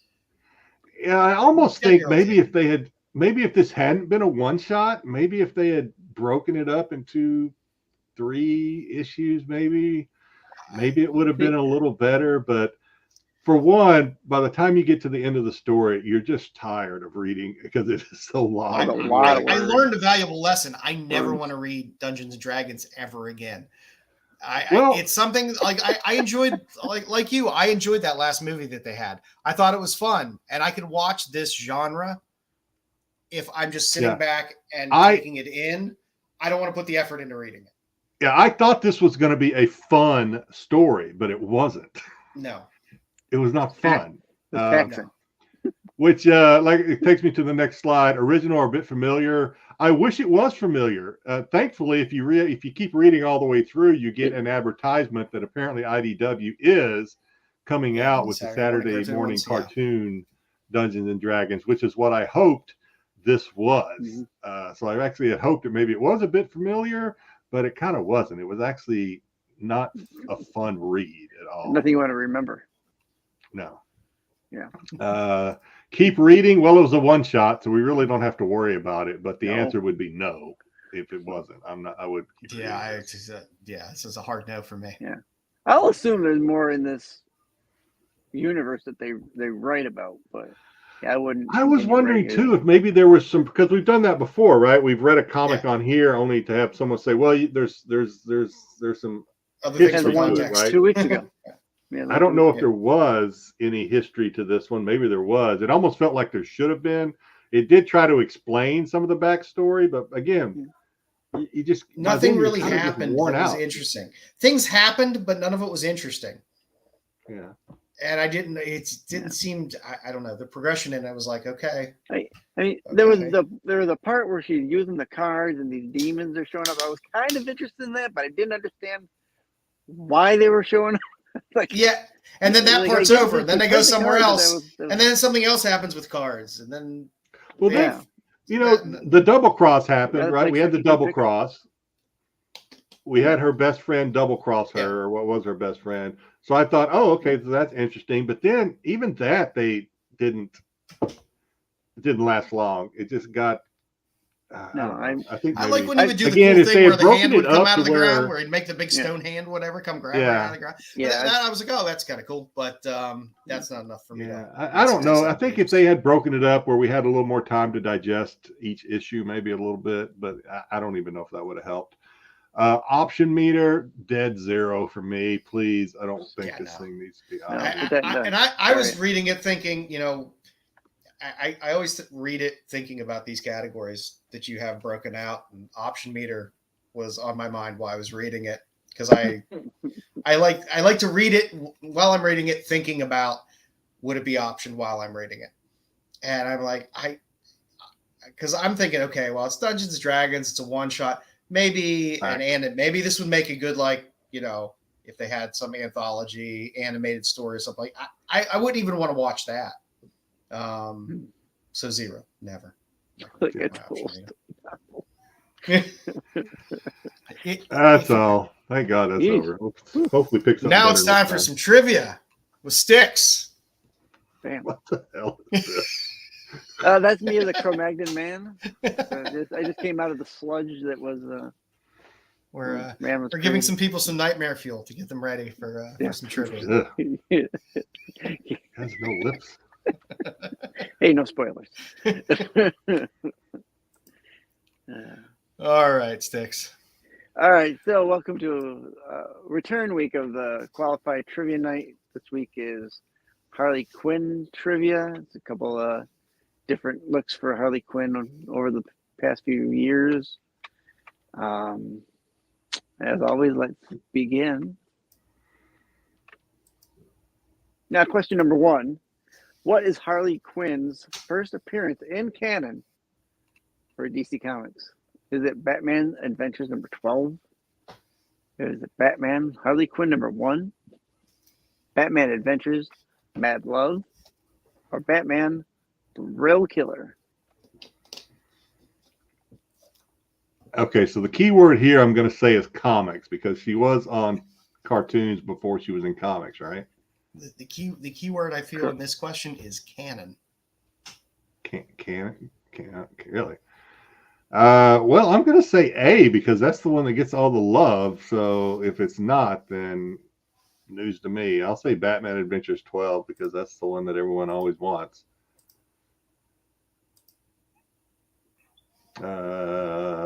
All kind of answers up there. Yeah, we're getting all over the place here. Yeah, which is good. Yeah, I'll agree with Joe. The A and keyword C, in that, trick question. The keyword in that is canon for DC Comics. All right. What's the everybody. answer? I don't know. If it ain't 12, I don't know what it is. So the answer is Batman Harley Quinn number 1. This is her first appearance in canon as an actual character in the DC Comics universe. So is this book, I recognize this cover, but is this book more sought after than Batman Adventures 12? It's growing in popularity, I think, because of the canonity of it. It has the value. Right. Maybe not 100% the value of Adventures 12, but if you're looking in terms of what's the next pricey Harley Quinn book, this would be it. Yeah. It's So the whole Adventures world is not within the normal DC canon. Right. That's considered Elseworlds, I guess. That's like a it's a offshoot universe. The animated universe, yeah. Yeah. All right. Question number 2. Which of these abilities does Harley Quinn not have? Is it enhanced strength? Is it a toxic immunity? Is it that she can emit laughing gas? Or I D, emitted some laughing gas earlier today. Gymnast? Well, it happens. Did you create these or did you get these somewhere, Styx? I need to know if I need to crawl inside your brain or not. Well, okay. Thank you for saying brain. I don't want to insult you. I do get these from somewhere. Okay. Toxic immunity. I'm going to say toxic immunity, but she does do a lot of gymnastics and stuff like tumbling and things like that. So that would be a clever like. I'm going to help you out, Jennifer. I'm going to ask you to read the question. Oh, okay. Which one of these abilities does she not? Okay, I see. You just. I'm helping you. I'm trying to help you. Yeah. So which one does she not have? Is it the enhanced strength, the toxic immunity? I don't know what strength is, but I'm assuming you meant strength. Strength. I don't know. That's not how you spell strength. We don't have editors that's qualified. We just roll with what we got.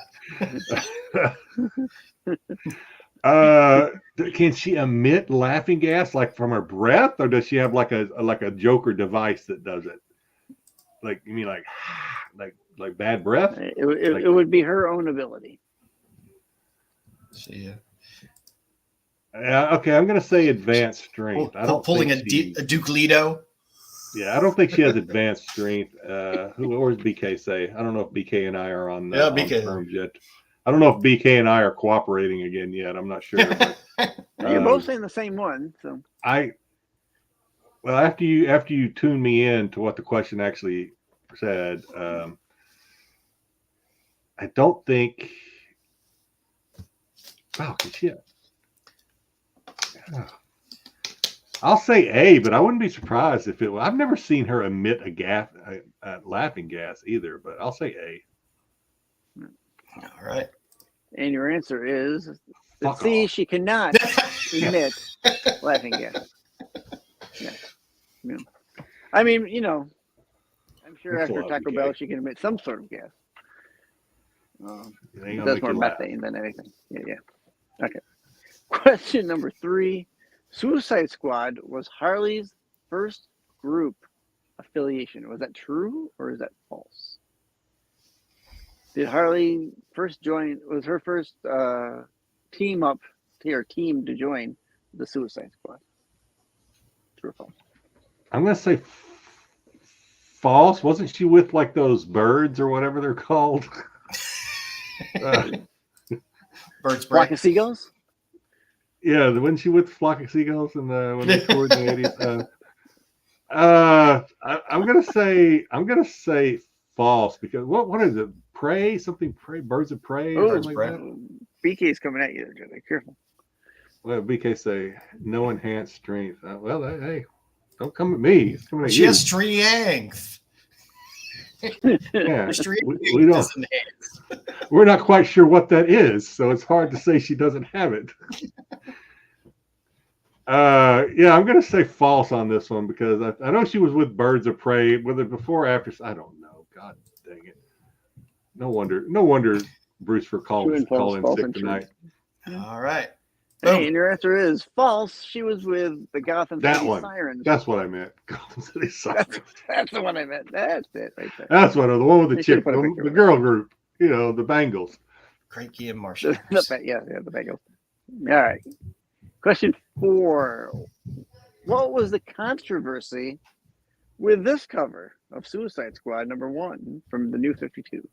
Is it that was it Harley's new outfit? Was it the use of the dinosaur in the background? Did her face look too mannish? Or was it just too sexy of a look? If they thought that face was mannish, that one cover that's on the outside looking in will blow them away. Her new outfit. What was the controversy? So this is a controversy. In other words, people were talking.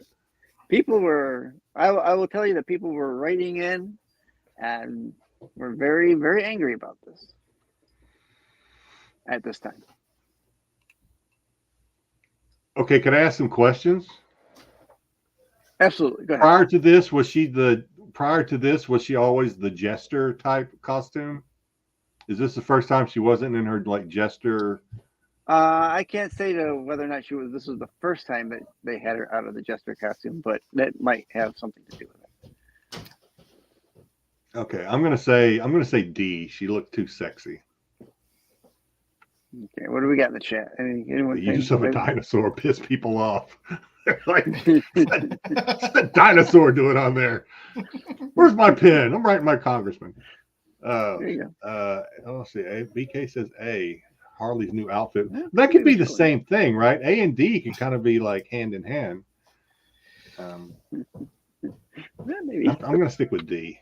Let's stick with D. Yeah, why not? All right, the answer is D. It's the sexual depiction of Harley Quinn was causing a stir amongst comic book buyers and readers. They said she looked too sexy. And then 5 years later, that's all they did was draw her sexy. So. Now it's like, she's not sexy enough.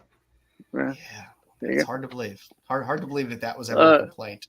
According to Wikipedia, the whoever created her was getting death threats, but via the post office. So, Damn. okay.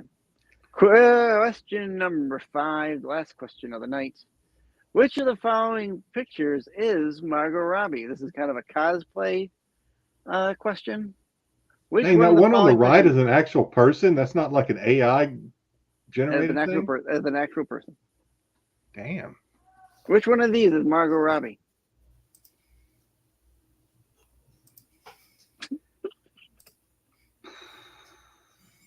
Ooh.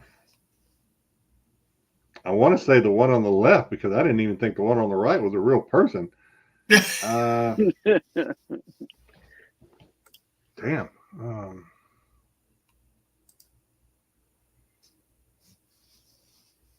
But that doesn't look really. It looks like Margot Robbie on the left, though.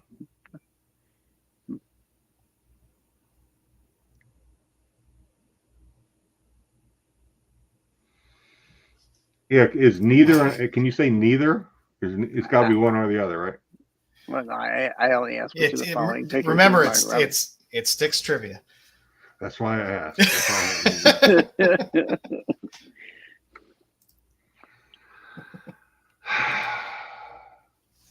You know what? I'm gonna say the one on the right because just something about the one on the left doesn't really look like Margot Robbie. It's something in the eyes. The eyes don't look like Robbie.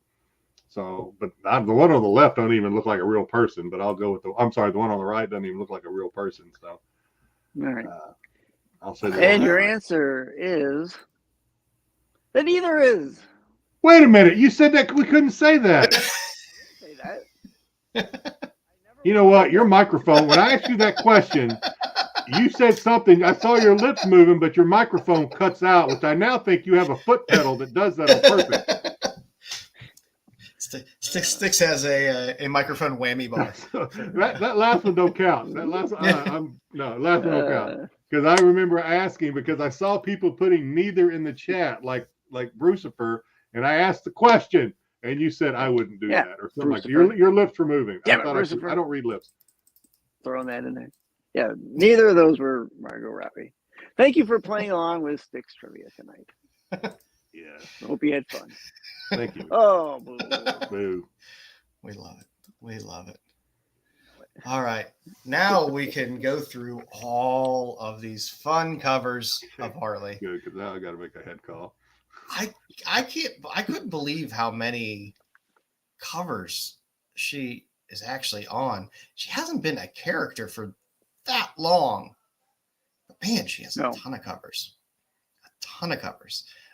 And you really didn't start to get like crazy number of variants and stuff like that until more recently as well. So let's get into it. So, of course, that Batman Adventures 12 is the non-canon appearance of Harley. She also appears on the cover of Batman Adventures 28, if you're looking for some of those early appearances. And then you have Mad Love, which is a collection, but it's great Bruce Timm art. Always goes for a nice little bit of money as well. So if you're a Bruce Timm collector, that one technically is a reprint. Yep. So, yeah, because there was a children's book that had that. It was. The little square bound one. Yeah. Yeah. That little square bound book goes for quite a bit as well, but it's always in destroyed condition. Yeah. It's impossible to find that thing in great shape. Mm-hmm. There was a fun little Harley and Ivy series as well. Again, if you like Bruce Timm, there's some really great covers in here as well, where you have her with Harley and Ivy. Mm-hmm. She appears in like the Batman and Robin Adventures, Batgirl Adventures. You don't get big cover appearances of her, but you do get her showing up in the background. Of course, the Batgirl Adventures book always goes for a good bit of money. But even this Batman and Robin Adventures with Poison Ivy on the cover there, you got Harley in the back. It's an early Harley appearance. There's also a DCU variant of it as well. Shout out to Bruce. So there's some money in those books as well. There was the Gotham Girls series, also fantastic. There's great covers. It's only 8-9 issues of Gotham Girls, but each issue is just a really, really fun, great cover as well. Yeah, of course, Bruce has it, 9/8. Again, you don't have a ton of covers of her in Batman Adventures and some of these other Batman animated series books, but you do get a few every now and then, and you get the her and Mr. J there in the Batman Adventures 3 and 16. So you kind of get that fun love story in there as well.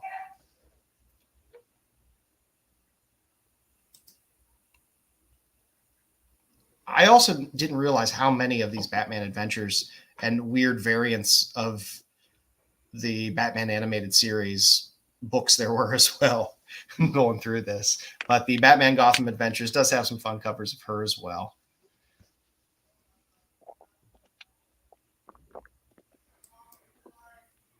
There was also at one point a crossover. I didn't even know this existed either. There was a crossover with the Mask. So there's a crossover with the Joker and the Mask. And you got a couple good Harley covers on there as well. A little more spicy for the Batman animated universe, Harley. Yeah. And then you finally get her in continuity in that Batman and Harley Quinn. So she's brought in. She's still jester dressed. She's not super sexy Harley yet. She's still rocking the full jester outfit within this. These detective, what is it? 831, I think 832. Great black and white covers of Harley as well. You get her popping up because she didn't have her own title yet. So she would randomly kind of pop up. There was kind of this one of those 23.2 when DC Comics did all that weird crap with the .2s.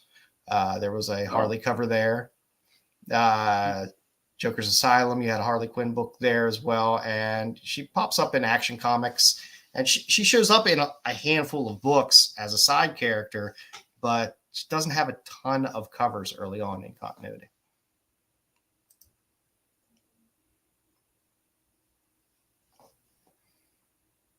Pops up in a couple of the older Catwoman books. Nice little cover appearances there. So fun little minor appearance there, just on the Joker staff there. That's Superman, but she's in the guts of the book. And then finally, she gets her own title. There's some really nice Terry Dodson covers within this series.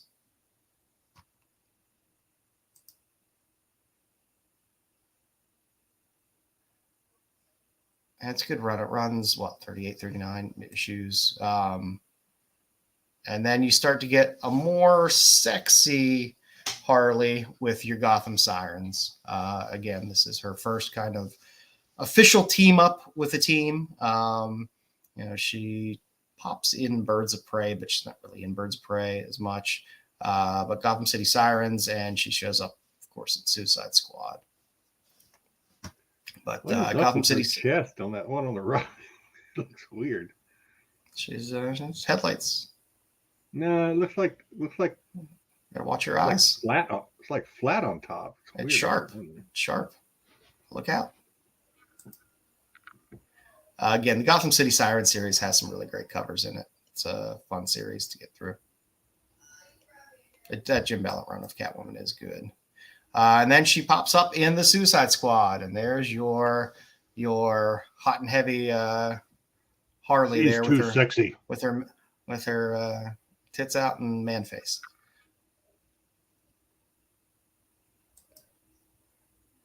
And again, she appears in that Suicide Squad run quite a bit. And then you get one of my favorite runs of Harley is when Amanda Conner and Jimmy Palmiotti start taking over, and you start to get more of a fun Harley. You kind of had this silly Mr. J with the animated stuff, and kind of had a bit of a darker Harley and some of the other stuff a little bit. Who did the one in the middle? Is that is Adam Hughes. That one is that's Hughes. Okay. That's probably what, third or fourth on the list of pricey Harley books. Yeah, that are you out see there. that one homage sometimes, or well, maybe Yeah, more than yeah, sometimes. it definitely gets homaged quite a bit, but always goes for a good bit of money. I love the way Amanda Wright draws Harley, and her and Jimmy together, I thought put together a really good Harley Quinn run that kind of defined the character of what she is now. That first run had some fun little B covers as well, and you had the Batman 66 covers are a lot of fun. I like to hunt for those every now and then because you get some fun ones in there, and of course any of the Bombshell covers I always purchase. Yeah, I used to have that one right there in like a 9. I had it graded. Like a 9.6. I sold it. I don't have it anymore. It's a nice cover. Yeah, I collect all the Bombshell covers anytime I see them. You get the one on the left, a great Darwin Cook. Darwin Cook had a whole series of these Landscape. The landscaped covers, which is it's a fun hunt to try to hunt down all the Darwin Cook covers with the landscape covers. Because number one, they're good covers. Number two, Darwin Cook is since passed, so you're not getting any more Darwin Cook art. And Darwin Cook is so underrated as an artist. He should have the cachet that Bruce Timm has in terms of what his work goes for. Bruce Timm still carries a premium. I think at some point more people will discover Darwin Cook, and he'll get his day in the sun. I like the old Jailhouse Rock yeah, that's cool movie poster as well.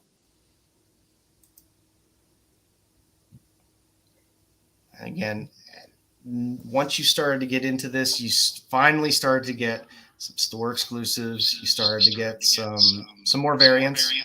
Oop, a little bit of an echo there. You got a nice Bombshell close-up cover there, which is a store exclusive. You got the Harley's Little Black Book as well. Great Bruce Timm cover, and you had several variants of that too in color. Mm-hmm. I have that one in the middle. I like that one in the middle. That's the monsters. The monsters covers I like chasing runs of things, and when they did these monster covers, they had some good ones across a lot of the titles. Some fun covers. There's a Batman and Robin one that's where they're werewolves. I have that one as well. I like that one. Yeah, I think I have one of the Nightwing ones. Like I said, this was just a good run. You got the best of kind of the playful Harley and the sexy Harley at the same time. Nowadays with the covers, it's mostly just all sexy Harley. Every now and then they'll throw the fun one in if Amanda's doing a cover, but people tend to go for the sexy one. I like the nice marriage of the really silly Harley and then also kind of sexy Harley. Mm-hmm. Again, you got some more Bombshells on the annual there. You had a fun Convergence cover there. Captain Carrot. Yep. You had a little crossover with Power Girl. Mm-hmm. There's some of these series. There's so many little weird Harley Quinn series that are out there that's like, oh, this ran 3 episodes, this ran 6 issues, this ran 3 issues.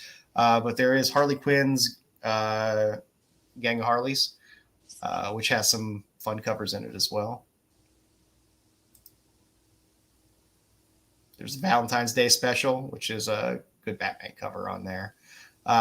She runs in again with the Suicide Squad, with the next volume of Suicide Squad. You had some of those Harley's Little Black Book crossovers as well. I love the Green Lantern cover. It's just that's awesome. Yeah, it's just one of those fun ones that you're not going to see very often. Her with a lot of characters outside of the kind of the Bat universe and stuff like that. The can of mellow yellow. You had her on a few Injustice covers. Looks like she has super strength on that one cover. Yeah. Just saying. You have strength. You had a great Adam Hughes series for Harley and Ivy and Betty and Veronica. So you got a great Hughes cover there in the middle. Got a Dan Parent cover there. So if you want your Dan Parent Harley Quinn, you can get it there to get your Archie fix. There were some fun variants within that series of some fun artists as well. It's a nice Jay Lee cover on the far left. You got a nice Jen Bartel in the middle.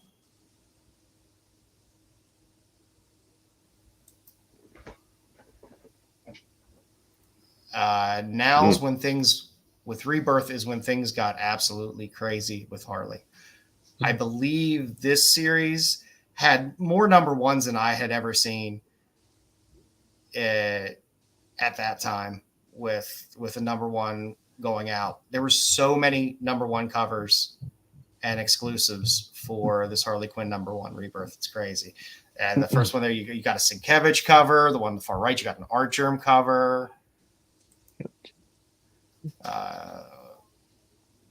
You got an all red cover there on the far left, which is fun. Yeah, there were just so many. I mean, these are all just variants of number one. It was crazy how many there were. You got a Michael Turner there in the middle. The one on the far left is a Del Otto.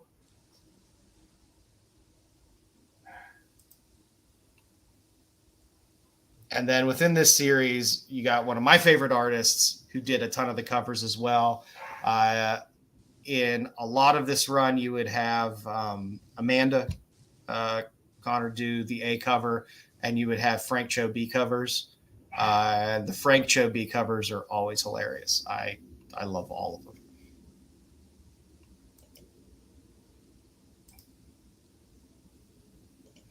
And I love the Frank Cho always throws a wiener dog in there. Little shout out to Liberty Meadows.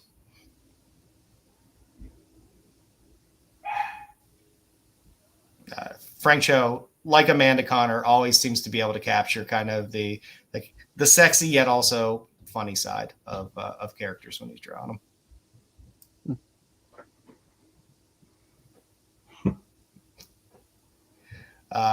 The one in the middle and the far right, those are Tedesco covers. So if you're a Tedesco fan, I'm a Tedesco fan. Those are some really nice Harley covers.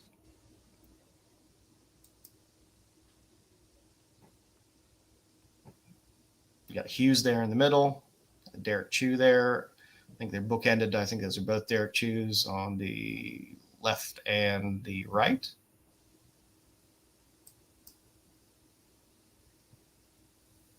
And again, you just started to get a lot of variants everywhere with Harley stuff, which was fun. You got a lot of different artists. That's a J. Scott Campbell on the far left. I think that might be a Zerdy in the middle. That or it's a Sanders.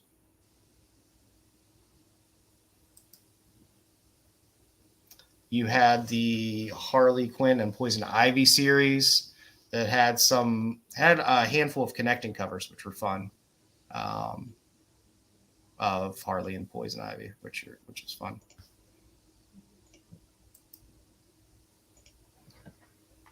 Got a nice Mark Brooks on the far right there.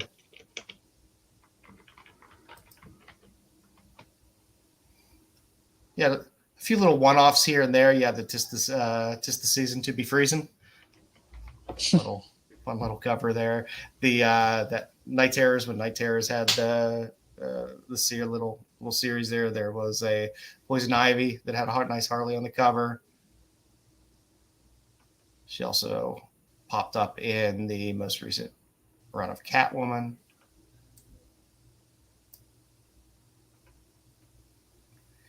The current series, again, is just eye candy. It's a pure eye candy book. I have trouble reading anything between the covers of the new Harley series. It's the writing, it leaves a little bit to be desired at times, but there's definitely plenty of eye candy in the new Harley series. There's a Zerdy on the left for you there, Jedi.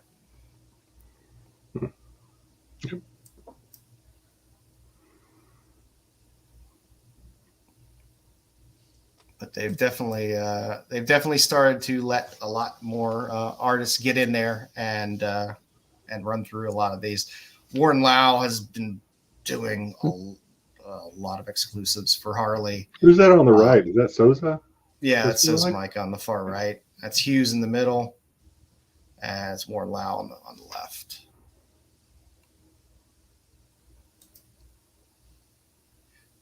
I had to throw in a Nakayama for Pete, right there in the middle. The most recent run had a few throwback homages as well. I believe there were 3 of them. This was my favorite, 18.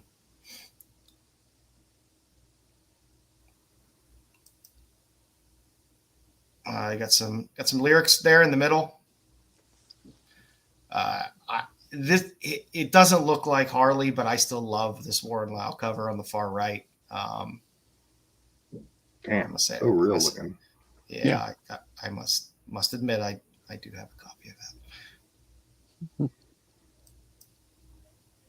And I also enjoy any covers that she has where Bud and Lou are on there. Costello? The hyenas. Her dogs. Oh, Yeah, okay. Her hyenas. So Frizen, within this most recent title, did some outstanding Harley covers. So all you Frizen fans, get ready because there's some Frizen covers. That's not Frizen on the left though, just the other 2, right? Yeah, the far left is Chew, I believe. The 2 on the right are Frizen. Yes, I agree. I can't read anything Tini Howard's doing.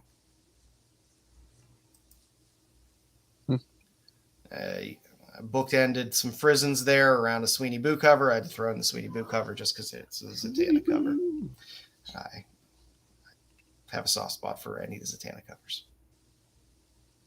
But there is a great run. I mean, it's a very nice run of Frizen covers of Harley. Yeah, she's done a lot of those. A lot. Yeah. I mean, she normally has her run on a book. You know, she'll do a bunch of the Catwoman covers, and she moves over and will do a bunch of Harley covers and moves around. I like these whenever they do these kind of like pulp novel style covers. It's always fun, and it's fun to have Frizen do one as well. That one done by that was the Tony Fleece one, right? This one on the far right. The pulp one. No, that's Frizen. That's Frizen. Is that Frizen as well? Okay. Yeah.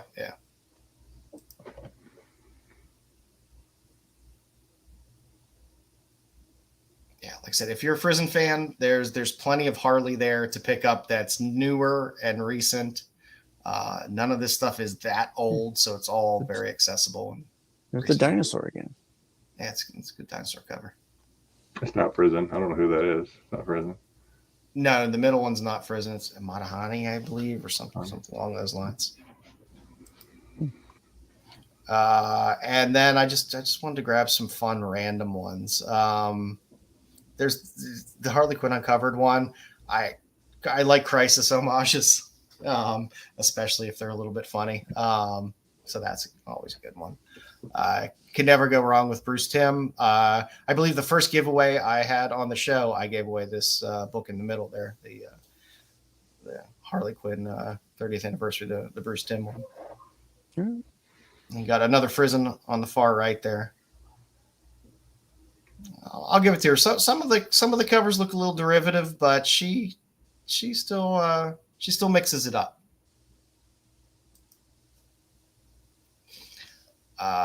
So that 30th anniversary, you also had a great Hughes cover, Stefan Savage cover, great Ivan Tao cover.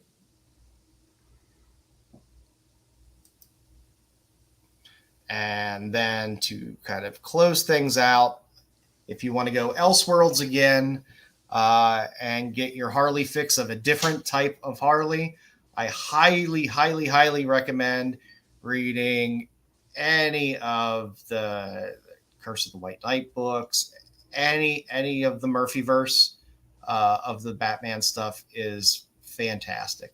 It's complete Elseworlds kind of story. You can pick them up from the beginning and read through them. The art is great. The stories are great. And this Harley, who is the original Harley, is a very interesting character. I enjoy reading this a lot. One of my favorite panels of all of DC is from the Murphyverse, when Batman sees her and she's pregnant, and he goes, "You're pregnant," and she just looks at him and goes, "World's greatest detective." It's fantastic.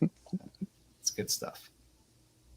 So I will say I think some of the best DC stuff was written within this Elseworlds, the Murphyverse for Batman. And then just some fun candy. There's if you're a Momoko fan, Batman Adventures Continue. She had a couple Harley covers in there. You had another Sozomaika cover on Catwoman 43, which I think this was her first, the Polaroid one. Or no, this is the second Polaroid one. And then you had another Michael Turner one where she's more modern Harley, not the old Harley. And of course, had to throw in some more Zerdy for Jedi. Carla in there too. Yeah, I threw a Carla in there. Zerdy loves his exclusives where he does the tattoo stuff. I like them at first. I still kind of enjoy them because it's really fun just to kind of look at the tattoos, because they're great, more old school Batman Adventures tattoos that are on her. So he was talking. I was watching something, and Zerdy was talking about drawing tattoos, and he says he never cut and paste the tattoos. They're always different from one cover to the other. He doesn't just like, you know what I mean, like crop or cut and paste from one. He said they're always, every time he does tattoos, they're all original drawings. They're not cut and paste from old. They look, I mean, covers. The covers do look really slick. I get a little tired of a gimmick after a while with especially with exclusives, because it's like, oh, do I really want to spend $20 for an exclusive to see another tattoo cover? But they do look slick. Yeah, I did leave out the one rose beige cover out of there as well. There was a lot I had to go through. There was a lot I had to leave off that I would have liked to have put in, but there's only so many hours in the day.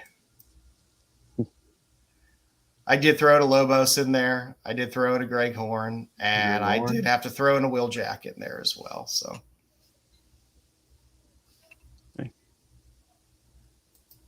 and that is our look at Harley.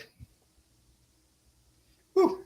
Quite an extensive expose. Yes. A lot of Harley. You got your Harley feel for you Harley collectors and enthusiasts.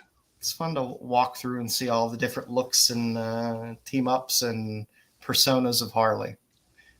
Definitely a mainstay of DC nowadays. So yeah, good times. All right, are we ready to do some music, boys? This next segment has me nervous. No. I don't know. I mean, Joe, you weren't on the show. I don't even remember what the name of the show was. Oh, but I was in the chat. I was in the chat for that. I don't think Styx was even on the show yet. I was not on the show yet. I was in the chat as well. Yeah, we had the artist formerly known as Lopez on here, No, and things got nasty for the Jedi. Oh. So when Joe brought this up earlier in the week, he's like, "Hey, let's do a music segment." I was like, "Oh my God, let me put on my iron underwear and just go to work. Let's do it." I felt this one would be a little more open for people because you're just really picking, hey, I love this 3-year block of music, and there were these great albums that came out. It's so we don't have to fight over Guns N' Roses as to whether they were. It turned out so. So when when Joe and I were first talking about it, Joe was actually just pitching the idea. He was very open. Like he's like, do whatever you want. It has to be within a 3-year consecutive span. But hey, you can throw everything and put the kitchen sink in there as much as you want, as little as you want, whether or not you want to do albums, videos, singles, blah blah blah. So I was like, oh my God, if you let Dom loose with something like that, this is going to be a nightmare. Luckily, Dom is not here. Which is probably a good thing because I would have had to put it all together in slides. Yeah, but it was harder than I thought. Even though So anyway, we'll just move forward. It was I started off. I set a limit, and then I quickly expanded that limit. So my years were 84 through 86, which was probably my sophomore and senior year. I graduated in 87. That was the year Van Halen came out with 5150, Hot for Teacher. 1984. All that. 84, yeah. And then moving on. We won't besmirchify Van Halen with Van Hagar. Yeah. No, I think we're going to get some Van Hagar later, maybe. But, maybe. And then we can move on to Dokken.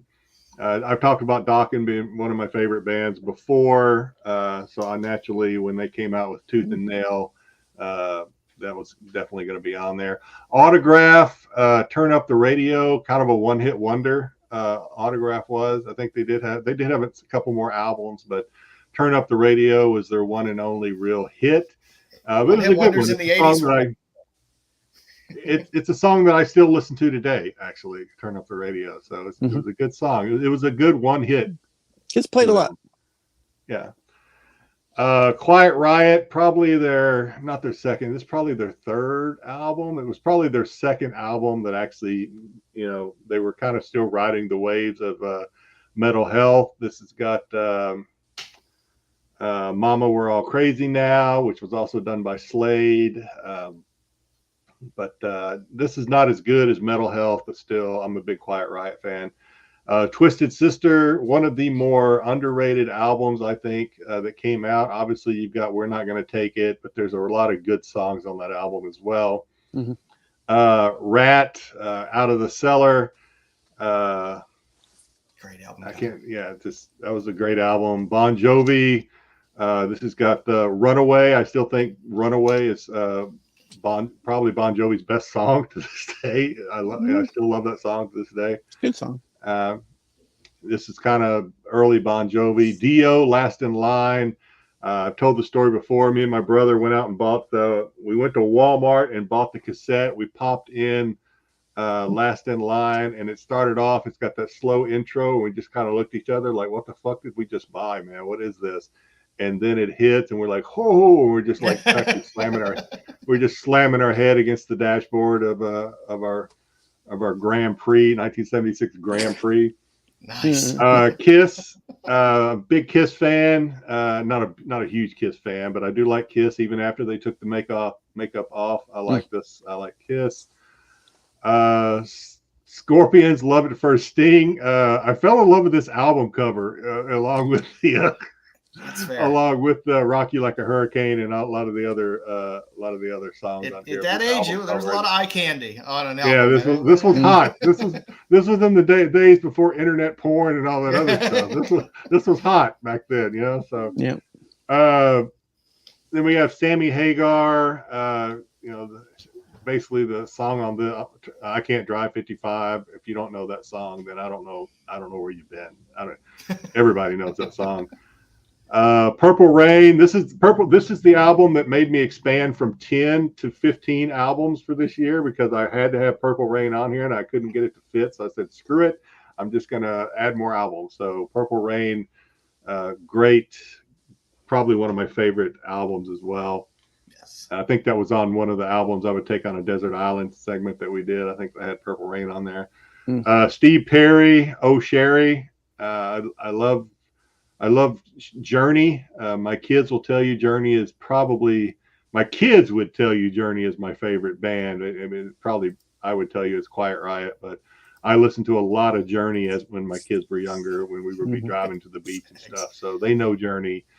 And Steve Perry, the guy they have now from the Philippines, is a great singer. Steve Perry is Journey for me. He's a acceptable Steve Perry knockoff. Yeah. And then Oh Sherry, I thought was just a great song. Chicago. This is probably my first introduction to Chicago because I didn't really get into a lot of the early Chicago until later. Chicago's a hell of a band, man.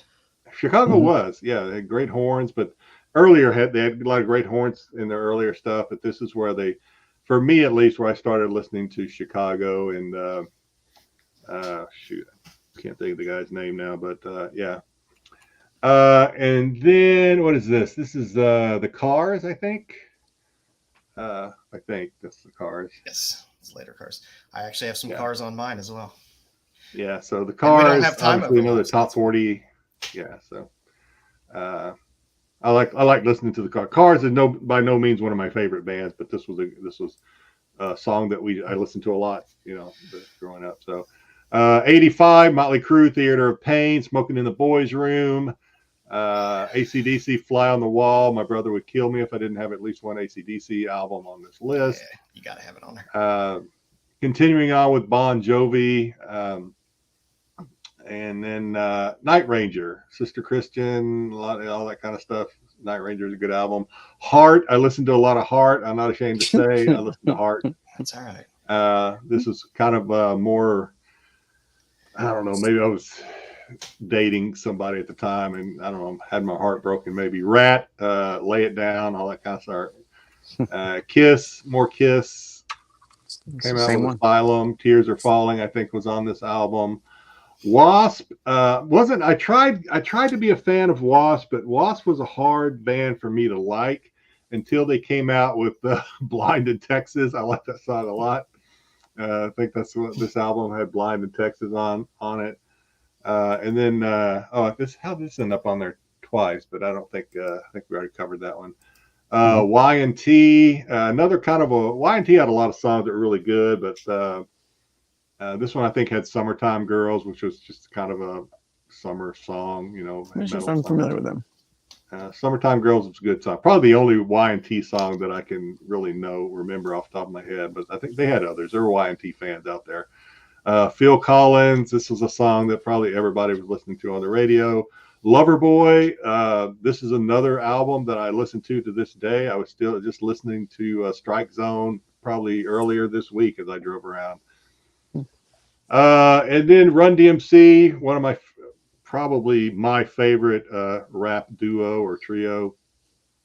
This had King of Rock, a lot of heavy, when I started getting into my heavy bass rap phase. And then we have, can't remember the name of the album because my eyes are bad, but another Prince album that had Raspberry Beret on it. That song alone is enough to make this album on this. I love that song. And then, if you were watching MTV back in the days, Money for Nothing, Chicks for Free, that was what we all aspired to. By Dire Straits.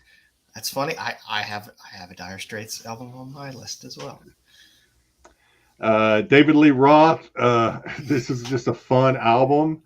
And I like the guitarist. I can't remember the guitarist's name, but the way he made the guitar talk on that, I thought was just fascinating back in the day.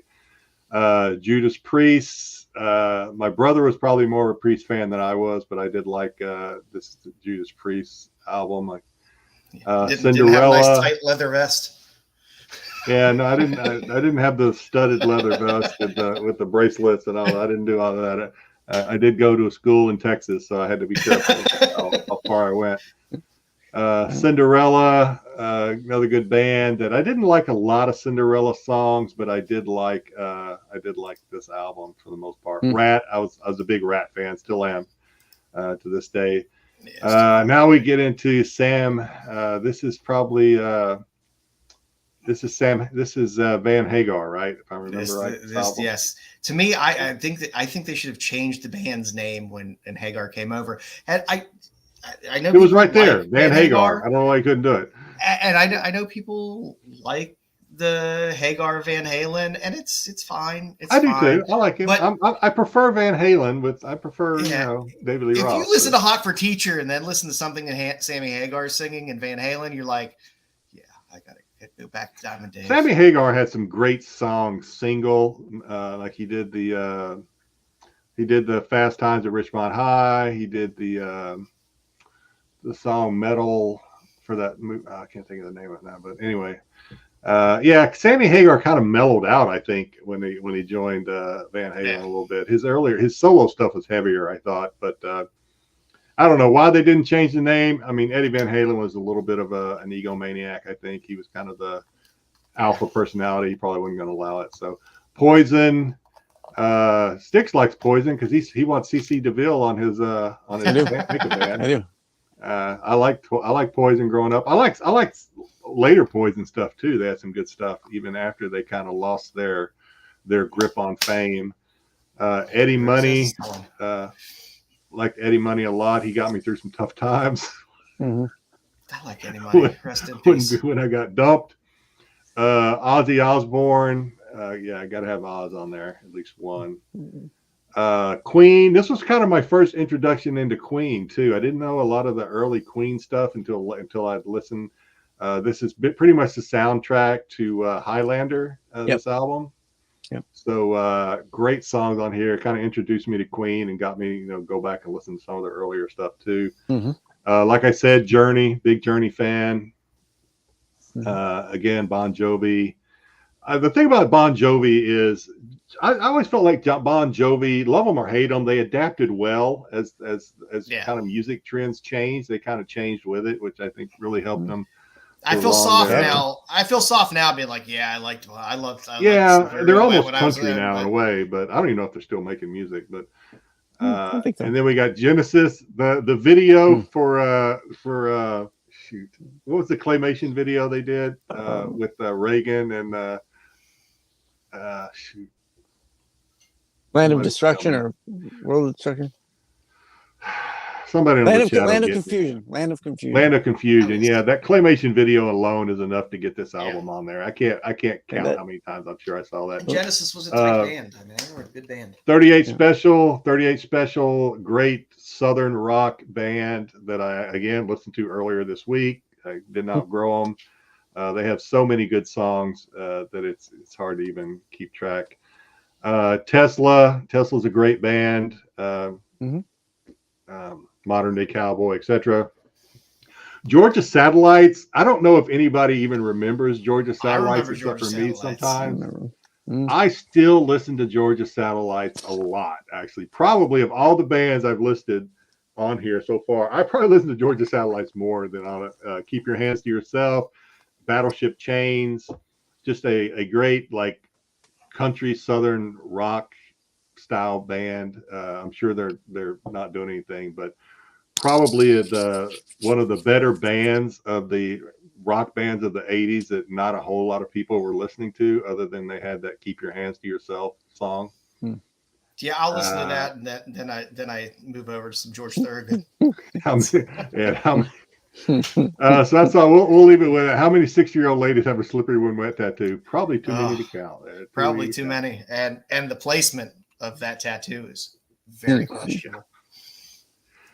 But that's it. A lot of work, but it was fun. I got through it quickly. It was a fun. I thought it was a fun exercise to go through and just narrow it down to 3 years. And once you start digging into those years, you're like, oh yeah, oh shit, oh yeah. So I did not do as many per year, but I did 8 per year. Again, it's hard to believe. I'm actually older than Joe, but his stuff is always older. To me, the punk and the post-punk and new wave movement was that's my sweet spot for music. That's what I will always go back to. It's what I always listen to at any time. It's something I never get tired of. So television, Marky Moon, it was Tom Verlaine. It's one of the best albums ever that was put out there. Next, Richard Hell and the Voidoids, Blank Generation, the true kind of real beginning of fun punk rock. Wire, Pink Flags, Mannequin is one of the best songs out there. This album is considered like one of the top albums of all time. It's fantastic. Saints, I'm Stranded, Australian punk, post-punk band, fantastic. I don't know why they don't get more play and more knowledge from the in the US, but they are a pretty well-known band from that time and have some really, really great music. I had to throw some Talking Heads on there because the goddamn Talking Heads, it was something just completely different. It's the first band you've lived that I've heard of. Yeah. Ramones, Rocket to Russia. Yeah. It's like I said, everything from that 77 period. So many of these bands played at CBGB's, which is the crazy thing that this little club, in New York had so many of these amazing, amazing bands come through and play. X-Ray Specs, On Bondage, female punk rock singers. X-Ray Specs were by far top notch. Had to throw some Parliament Funkadelic on there as well because George Clinton's George Clinton. There's just nothing. There's nothing like Parliament. I don't care what kind of music you listen to, how weird music you listen. There's nothing like George Clinton and the Parliament Funkadelic. Going into 78, one of my favorite albums of all time, Devo's Are We Not Men, which is fantastic. The later Devo stuff I enjoy. I have a full collection of Devo stuff, but their earlier stuff is amazing. They were all such amazing musicians. People don't seem to get that because people just see a Whip It video and that's what they stick with. Reckless Eric, Whole Wide World is one of my favorite songs of all time. So I had to throw that on there. Buzzcocks had What Do I Get single at that time as well. Police, you can't go wrong with the Police.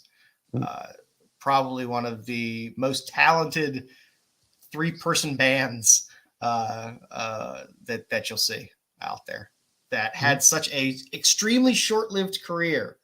They put out their 3 albums or so and done. They left at the top. They broke up at the top.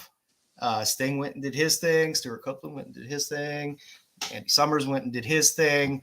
But it was just one of those great confluences of 3 amazing musicians that came together, put together some great music, started to hate each other, and just left. And that was that. Elvis Costello and the Attractions. You can't go wrong with Elvis Costello. I had to throw some Patti Smith in there as well because it's just from that era. Patti Smith is just a badass lady. The single for Sultans of Swing came out, so I had to throw some Dire Straits in there because I do love Dire Straits. I can listen to Dire Straits anytime, especially in the car. If Dire Straits comes on and I'm driving, and I'm normally driving in the vehicle by myself, I dig it. And I had to throw some Kraftwerk on there because you have to hand it to Kraftwerk. Really being one of the founders of electronic music, and their videos are just the best thing ever. They're hilarious. Just weird German guys making electronic music. And finally into 79, Joy Division, one of the greatest bands of all time. Unknown Pleasure is one of the best albums ever. in '79. I had to throw Stiff Little Fingers on there because they are just a great punk band that just, I don't know, they had British punk that wasn't like, you know, Johnny Rotten and the Sex Pistols type punk that was more pure and streets. I love Stiff Little Fingers. It's great. And Candio, Cars, one of my favorite Cars albums. I love the Cars. I love Rick Ocasek. He ended up producing a lot of great albums after that as well. So I love Cars. Cars are a great band. I really love the Modern Lovers, which is before this era with Jonathan Richman. But then you had Modern Lovers break up, and one guy went to the Cars, another one went to the Talking Heads, and it was the birth of a lot of great bands. Clash, I had to put London Calling on. I could have put the Clash's original album in because that was in 77 or 78. But London Calling's just a good, solid album all around. Dead Kennedys. Now, their official album came out in 80, I believe, but their single for California Uber Alice did come out in 79. I had to throw, although I'm calling it a curveball, Jedi's looking at me like, aren't these all curveballs? No, I'm laughing at Ed's comment. Like, Rick was butt ugly, but he married a beautiful model. He did. Pauline, of course, go. I had to throw Teenage Jesus and the Jerks on there. It's a haunting album cover. And it is one of the weirdest just noise albums that you could ever possibly listen to. It's unlike anything one will ever listen to. It's definitely an acquired taste, but it's something I enjoy every now and then. And I had to throw the Specials on there. I do like old ska, and the Specials were the best of the best out there in terms of that British ska movement came through. And last but not least, got to throw the Pretenders on there. I love Chrissy Hine. I could listen to the Pretenders any day of the week. Anytime a Pretender song comes on, I'm happy. I'm sitting there, a couple of these I've heard of, but, you know, when you first started, I'm like, how is Joe? I mean, like I said, I'm older than Joe by a few years, I think. But you know, Terry nails it right here. Good years for punk, country, and disco. It was. So it's this time frame in my life. I am old enough now and confident enough in who I am to say at this point in time, I was probably into disco and the Bee Gees, things like that. My mother, I know country from that era because I used to ride. My mom used to drive us everywhere. Obviously, I was only 8 years old. And she was big time country fan. So I know country. I don't know punk from this era. I just don't. This is the birth of punk, and there was just so many interesting bands that all just had at the time just a completely unique sound. You know, so many of these bands have been copied since then in one way or another, or heavily influenced other bands and stuff like that. Mm-hmm. But it's an era of music I like because everything is so different. You know, there's not just kind of a straight across the board, this is what this sounds like, and it all kind of sounds kind of similar. It's all so distinct and different. I dig it.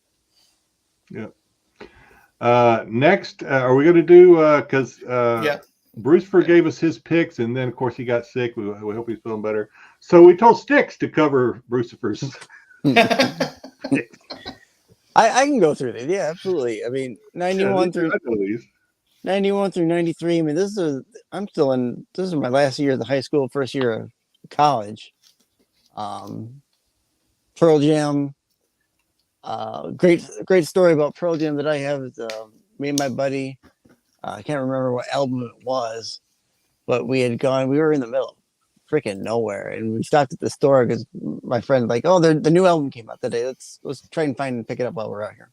So we stopped in the store and we asked them they had Pearl Jam, and the lady obviously didn't know what the hell we were talking about.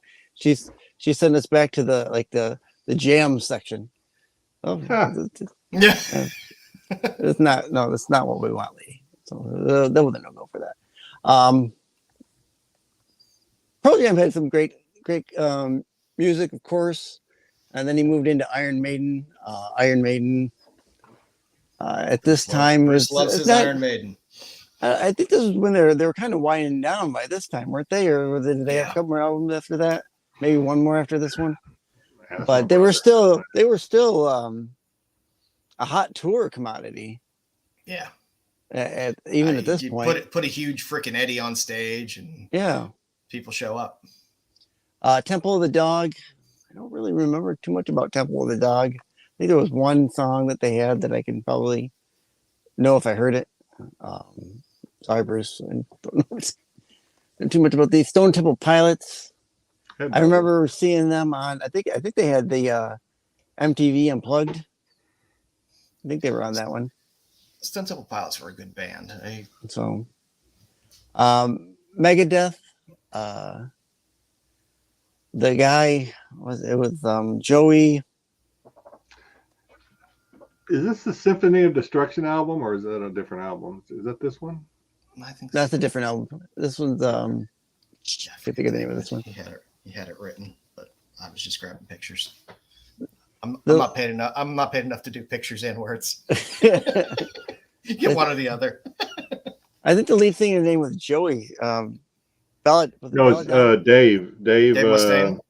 Mustaine, yeah. Oh, Dave Mustaine. Okay, then I'm thinking of someone else. Yeah. I'm thinking of a different heavy metal group. There was one heavy metal group. The guy's mother lived like right down the street from me. I can't. It was so long ago. I don't remember. Nirvana. Yeah, and they were great for that grunge, and I think had he not taken his life, they would have gone on to do even more better things than they did. For this time period, I was already in the Navy. My brother and I were stationed together in Seoul, Korea, and we used to go to a club, if you want to call it that. It's called Heavy Metal Club, and of course, they played a lot of heavy metal. Megadeth, Symphony of Destruction was very popular, I think, around that time. Metallica, Sandman, all that kind of stuff. But I always think of that club because God, that club would just look like a tornado went through it, because the people would just trash that club and then they would just straighten the chairs and open up again the next day. It was such a rat hole club, but we went there like every weekend, got drunk. It was nice. The good old days. Yeah, I just remember. I mean, I was finishing up high school at this time. I just remember when the whole grunge thing started and everything. Everything was very divisive with music. It was like there were Pearl Jam people. The Pearl Jam people didn't like the Nirvana people. The Nirvana people didn't like the Pearl Jam people. The Stone Temple Pilot people were all just smoking darts out the side of the school. It was just your plaid pattern does not match my plaid pattern. It was a weirdly fragmented movement of music. Plaid. Yeah. Flannel plaid. Yeah. Oh my. So what's does he have any more? Or is that it?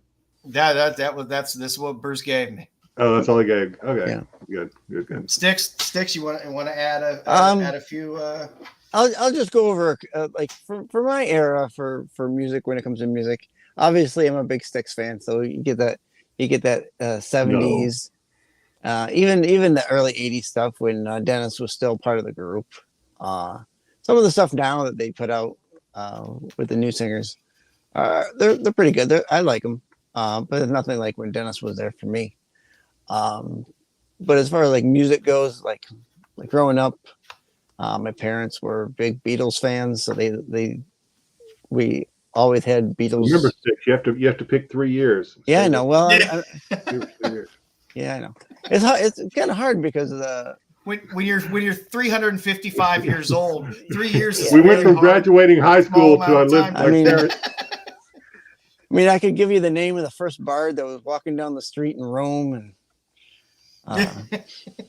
but I guess for me, the 79 through 80, like 82 era, all the Queen stuff, the Styx stuff, even like Asia. Journey, Boston, stuff like that. Boston is a significantly underrated band. They are. At the time, everybody They are. knew who Boston was, but they've kind of fallen off the face. They of the have, earth and in it's terms of unfortunate. people knowing who they are. But, Unfortunately, they're being named after a city, you kind of get washed to the side. they were far better than Kansas. Yeah. I do like Kansas, but yeah, you're right. Boston is better than Kansas. I mean, then if you go into like the 86 to 88 stuff when I was just going into high school, that's when I started. Even then, I was still into like country, like Kenny Rogers and stuff like that. And then The Gambler. at that point, and even before, really, I was starting to listen to shows on the radio like Dr. Demento, King Biscuit Flower Hour, which would have just about anything that they would hit a tune, and I love those shows. You get for Dr. Demento, you get bands that were not popular, but you get like the Dead Milkmen on there. That's kind of a brazen new group with their Fish Heads tune. And you get old stuff like Tom Lehrer and Weird Al, obviously. Terry brings up a band that they would have been on my list, but I was not as big a fan of we do what we can. Annihilator. I think came out in 86, something around there, and I did not like Annihilator as much as I did the previous one, which was I can't think of it, but yeah, great band, but that's why they weren't on my list because I just It's funny because so much music is, especially growing up, tends to be a bit regional. Like where I grew up, nobody listened to country music. I mean, I was in Pittsburgh. It's like nobody listened to country music. I did not have a choice. My mom, Barbara Mandrell, the Statler Brothers, the Oak Ridge Boys, and I love country music. I listened to the shit out of it. Now, when I ended up being in college, I had a bunch of guys a bunch of friends of mine played. I had one buddy that played banjo, another played mandolin, and they had a bluegrass band and stuff like that. I started getting bluegrass and stuff like that. But I remember my first exposure to country music was I think about when I was like 13, my little league coach, I had to catch a ride with him to practice, and he had the biggest beat up piece of shit AMC Hornet with the most beat up tape deck in there, and he played some Hank Sr. And that was my first exposure to country music was Hank Williams Sr. I was country. When country wasn't cool. I'll never forget this. Yeah. Oh my God. My problem was I was too. Hee-haw. Oh my God. Yes. Hee-haw every Saturday. Well, my problem was at my age, when I was coming up, if you were going to be exposed to music, a lot of times it was on the radio, or maybe a friend would have a tape or something like that. So when I was like early high school and stuff like that, it was all crap country that I had no interest in. It wasn't the good outlaw stuff. I'm gonna ask Terry, because Terry's very active in the chat. Now you guys probably, if you watch Hee Haw, but we'll let Terry see if he can. What would the reason for a young boy who wasn't necessarily didn't like country music? Why would a young boy watch Hee Haw? Every Saturday with his mom. Watch Hee Haw. Harry, you tell me. Definitely a good reason to watch Hee Haw.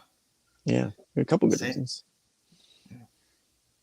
Same reason I would watch all those reruns of Dukes of Hazzard. I Hee Haw was a good show there. They had some talents on Hee Haw too. Doom, despair, it's agony on me. Deep dark depression, excessive misery. Oh. I'm glad everyone enjoyed the exercise. It's fun to have some of these where you kind of got to think it through a bit. You nailed it, Terry. course it was. Hmm. Oh, man. So if you haven't subbed yet to Rennavision or Kingdom of Nerds, please do so. If you like the video tonight, give us a thumbs up. Feel free after the show in the YouTube comments to put in any suggestions you may have for any of the segments. Anything you guys want to see. We like suggestions because, again, that means we have to think less. And I noticed, I know Brewster wasn't here, but neither was Mama Bear. So Brewster's not here. I guess Mama Bear's a no-show. So I guess now we know where we rank. Yeah. I guess we miss you, Mama Bear. Yeah, Mama Bear. All right. Well, I know you miss your Bruce, so I apologize. Not as much as Dom, but I'm sure you do. I'm sure Bruce will be out with his shows. Not sure if he's still doing Sunday or whether he's moving that to another day or what he's doing with that. But normally he's on Sunday at 7s and then again on Monday at 9. Tomorrow, make sure to watch S&S on Rennavision. The boys will be doing their thing that they do on S&S. I'm sure it'll be fun. There's a lot of fun movie news and stuff like that to talk about. So I'm sure those guys will be getting into it. You never quite know what's going to go on over there. Yeah. It's if anything, it's fun to just watch Styx and his expressions while things happen. Yes, it is. Sunday, you can catch the guys on Dark Side, everything Star Wars. Are they still playing cards on there, Jedi? Are they still doing the card game? We usually end the show with we have a little break. We have an intermission for those that aren't interested can jet, and then we'll talk cards for about 30 or 40 minutes at the end of the show. So we do it at the end because we know some people find it boring. Domtober. I just don't get cards. Sounds like a Boba Fett. That's what he said in chat. I can hear him say it. It's stupid. You're stupid. We miss you, Dom. I hope you're having fun with giggles. You deserve some nice alone time with your lady. So Absolutely. I hope you're not dragging her to comic shops and guys are having a nice time. Then on Wednesday, make sure to watch the boys on TAC. They've been bringing up a lot of fun X books and fun, interesting X-Men characters and fringe characters from X-Men and some of those appearances. It's fun to go through. And Friday, you loop back around and CBSI Hot 10 and then right back into us. So hope you enjoyed yourself tonight. Hope you guys have a nice weekend. Boys, you got anything close out on?